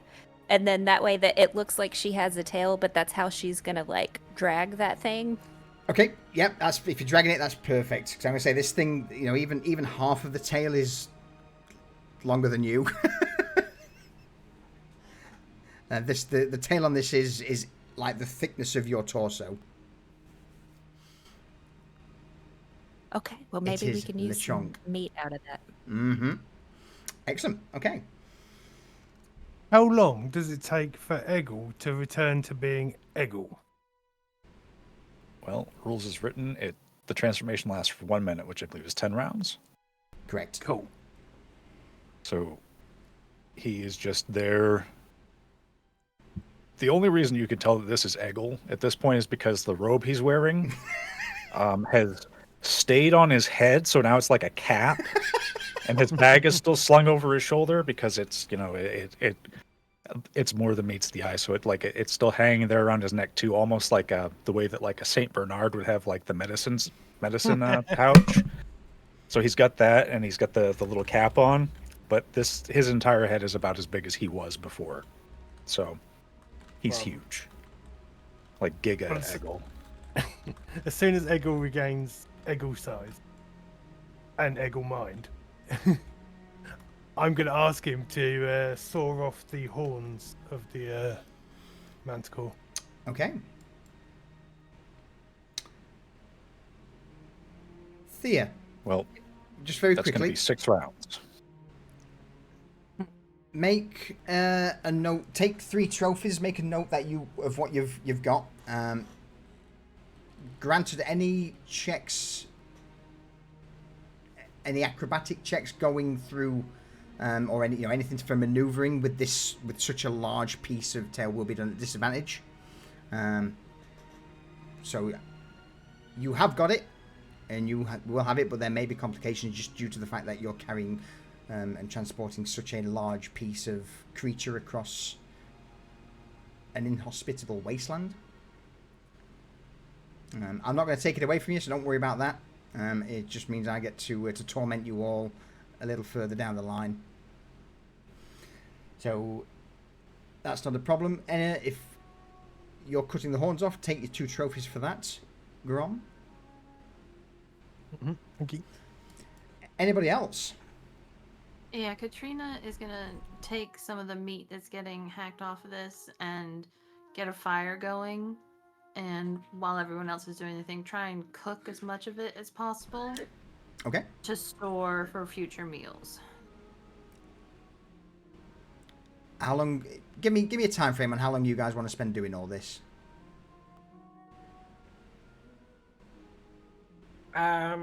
Maybe an hour or 2, no more.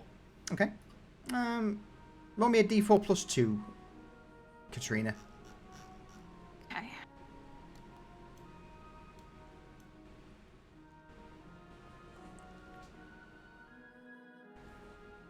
Anything you want, Yorick? No, Yorick's run off in the other direction. Oh, you've with gone for the- lasso. Yeah, I've gone for a...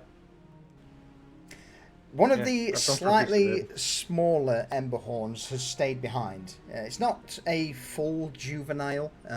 It's more of a somewhat adolescent. Still easily 5-6 foot tall.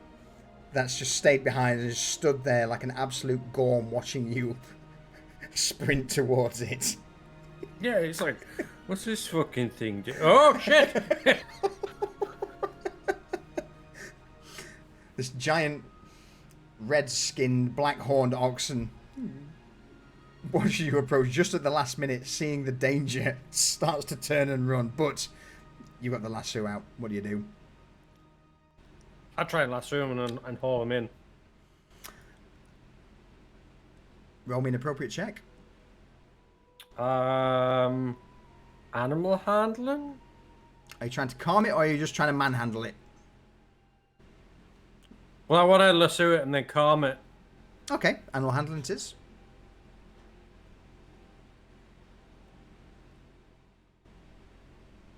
$12? Sure. But give me a complication. You managed to get it, but it's not easy.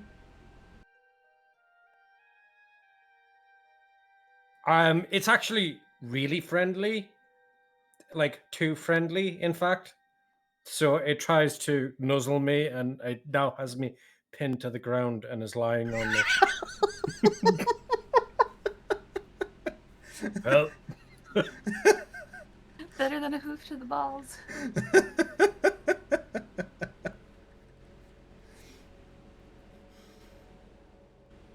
Yeah. Well. So now it's super friendly. Yep. So with Yorick screaming in the distance or shouting for help,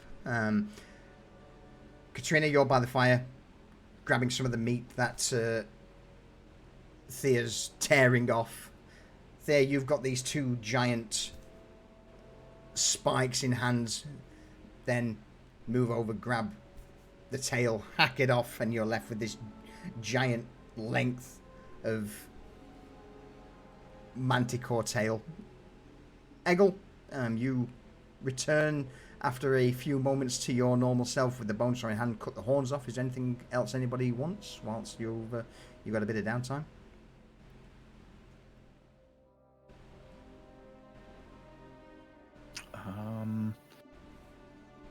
So Eggle spends the remaining time as Hulk Eggle, basically just shit talking this thing to its dead face. Like poking it in the face. You thought you were gonna get away, didn't you? And just like shit like that. And when he returns to his senses, he's going to saw off the horns, and then he's going to see if he can separate the wings. Sure, give me an appropriate check. So horns. I have the Umbra saw for this task. Yep. So thinking potentially survival or medicine. Your call. I'm going to use medicine just because he's more knowledgeable of it. So Okay. He's going to get the horns off. Yep. And I forgot to put the +2 there, but that'll do it. And so he's got the horns off at the base for Grom.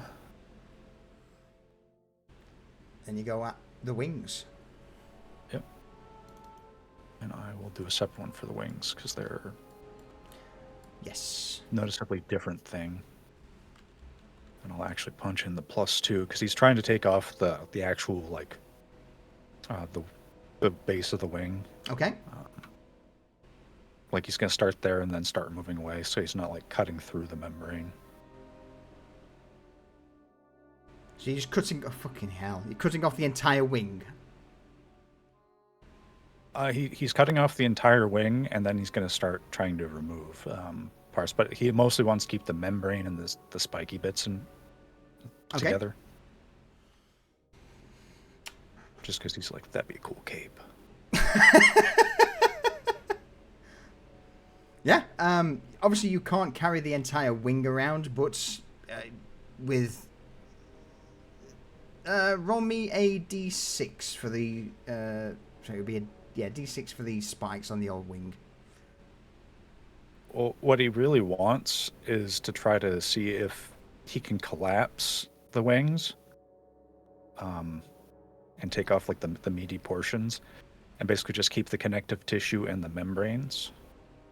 I think that'd probably take more than an hour to do for both. I think that's probably pushing it a little too far with an hour or two, unless you just fuck it. It's 23. Sure, I'd say you get enough from one wing, with the time allotted. All right. You managed to get enough materials for what you want from one of the wings. Okay. But again, yeah, yeah, go for it. Go for it, there. Which dice? No dice needed. Just grab as many. I would say one trophy for the membrane, and then one for the other parts that you need. Okay. Go on, there. So quick question. Would you say, or would anybody in the group know, like, does the smell of this animal, like, ward off, like, the other animals? That's a great question. It smells rank. Roll me a natural handling. Natural law check. And she's asking the group, too. Roll it with advantage. I'm sure her sister knows. Thea herself doesn't know, but I'm gonna let Katrina dive in on that one. Okay, let me roll.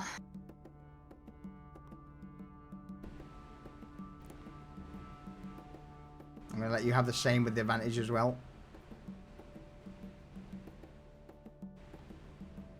There you go. What happens, Katrina? She pipes up and says, "Well, given that this is an apex predator of their region, I imagine prey animals would probably avoid the smell of a predator, while carrion would be attracted to, carrion eaters? Yeah, birds. Yeah, I'm not sure exactly what to call them, but anyway, they would probably be attracted to the smell of death. So, Perfect. And then Thea goes to cut out the anal sacs out of the back of the animal that Why? to cover everyone with.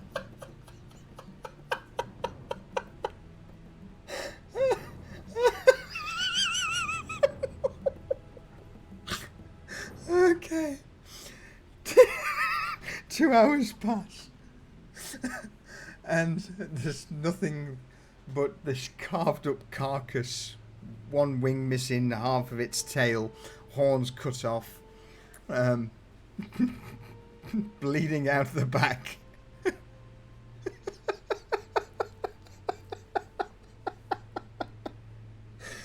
Yeti, like it's gonna be a natural deterrent. It's like their pheromone type stuff, so we can put it on ourselves to deter things.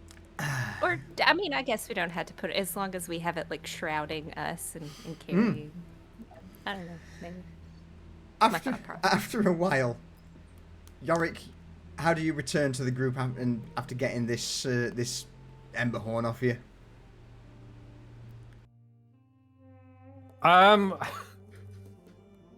Yeah, I'm probably just riding it. Yeah, I've just draped over the back of this ember horn, scratching its lugs as we trot over. Hello. Yeah, you guys finished carving?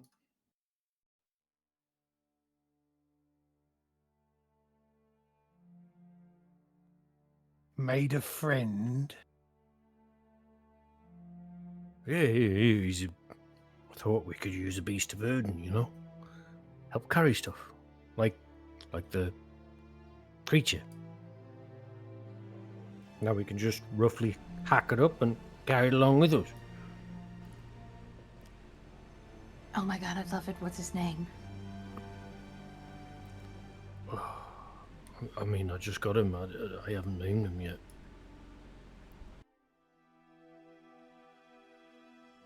Oh, okay, I'll help you pick a name. I'm so excited. I've never had a pet before. Okay. I didn't realize we had to name him.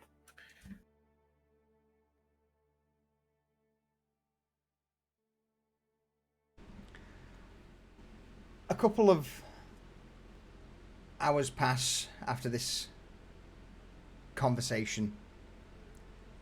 You begin to pack various bits and pieces onto the ember horn, giving you a bit more capacity, a bit more weight, or weight bearing, I guess. But as for exactly what you wish to, what extra bits or how it all looks, we'll find out how this ends next session, shall we? With the last part of the journey to find a camp and rest for the night.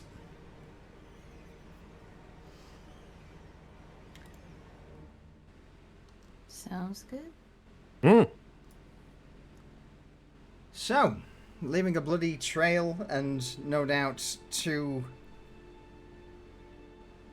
wasteland prowlers to either starve to death or find a new mate. Poor bastard. Well, there's some meat readily available now. They'll be fine. Also, I will throw out that seeing the animal, Thea will fashion like a sling to go over its back with like packets or to hold bags so that it can carry more shit for them. Why are you giving me jobs? I'm Katrina! My name is Katrina! I know you Damn want to it. be me, but No. I'm just used to being the cranky one. It's Katrina. Trina the craftsperson, who will create like a rough sling to hold bags that goes over the thing's back. Sure. So yeah, you take your backpacks off with the sling, hooks on, tail over the back, bits of meat attached, and you begin to set off southeast towards Lantern Deep, but no doubt a spot to rest and recuperate. But again, we'll do the camp stuff at the start of next session, rather than drag it out now, because yeah, that was the slap fight of the century.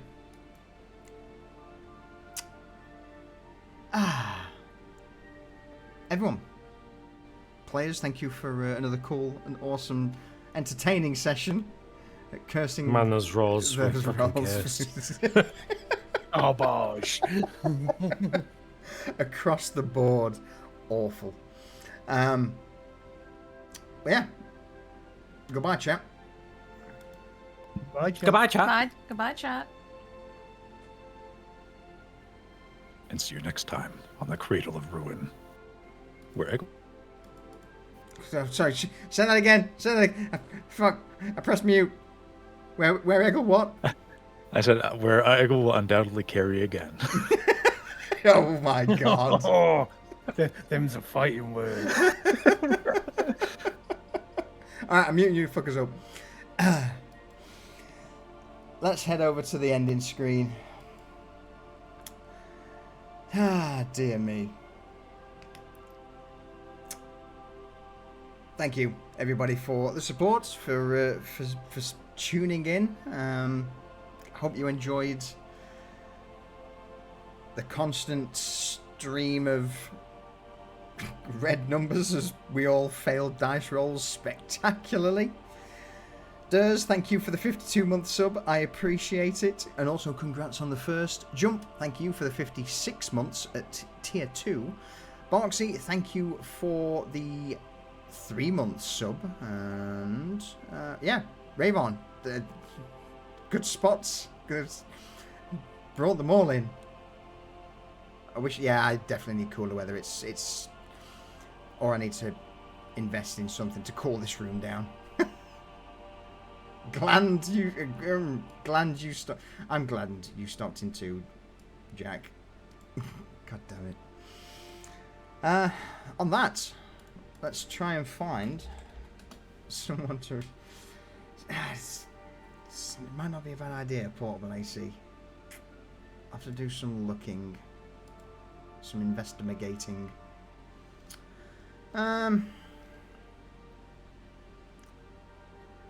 Who's streaming stuff? What catches my eye? What leaps out at me?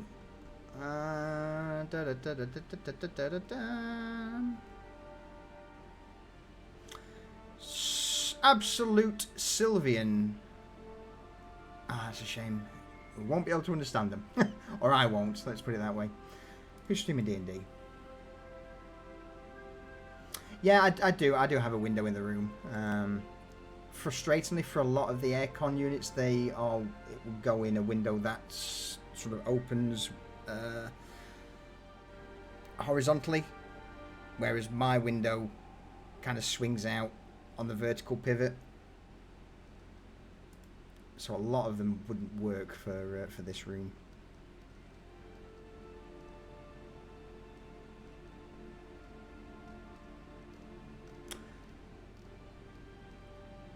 I'm struggling, guys and girls. I'm struggling. Hey, hang on, that looks cool. Someone's playing Vecna Eva Ruin. Mad Architect. That looks like a nice overlay, nice stream. Let's go see what they're up to. Matt, this oh dear me. It's you just too long didn't watch red numbers, failed dice, and then Thea decided to carve out a manticore's backside. Alright. Let's go raid Mad Architect, who's currently playing Vecna Eve of Ruin. Appreciate the support as always, folks, and hopefully we might be back on Saturday for episode 2 of Imperium Maledictum, The Black Vault, depending on schedules. If not, it will be Sunday for episode 6 of Cradle of Ruin. Hope you're all enjoying the campaign thus far. The craziness, it's something different. But I'm going to mute up, bounce out, and cool down. Ta-ta for now.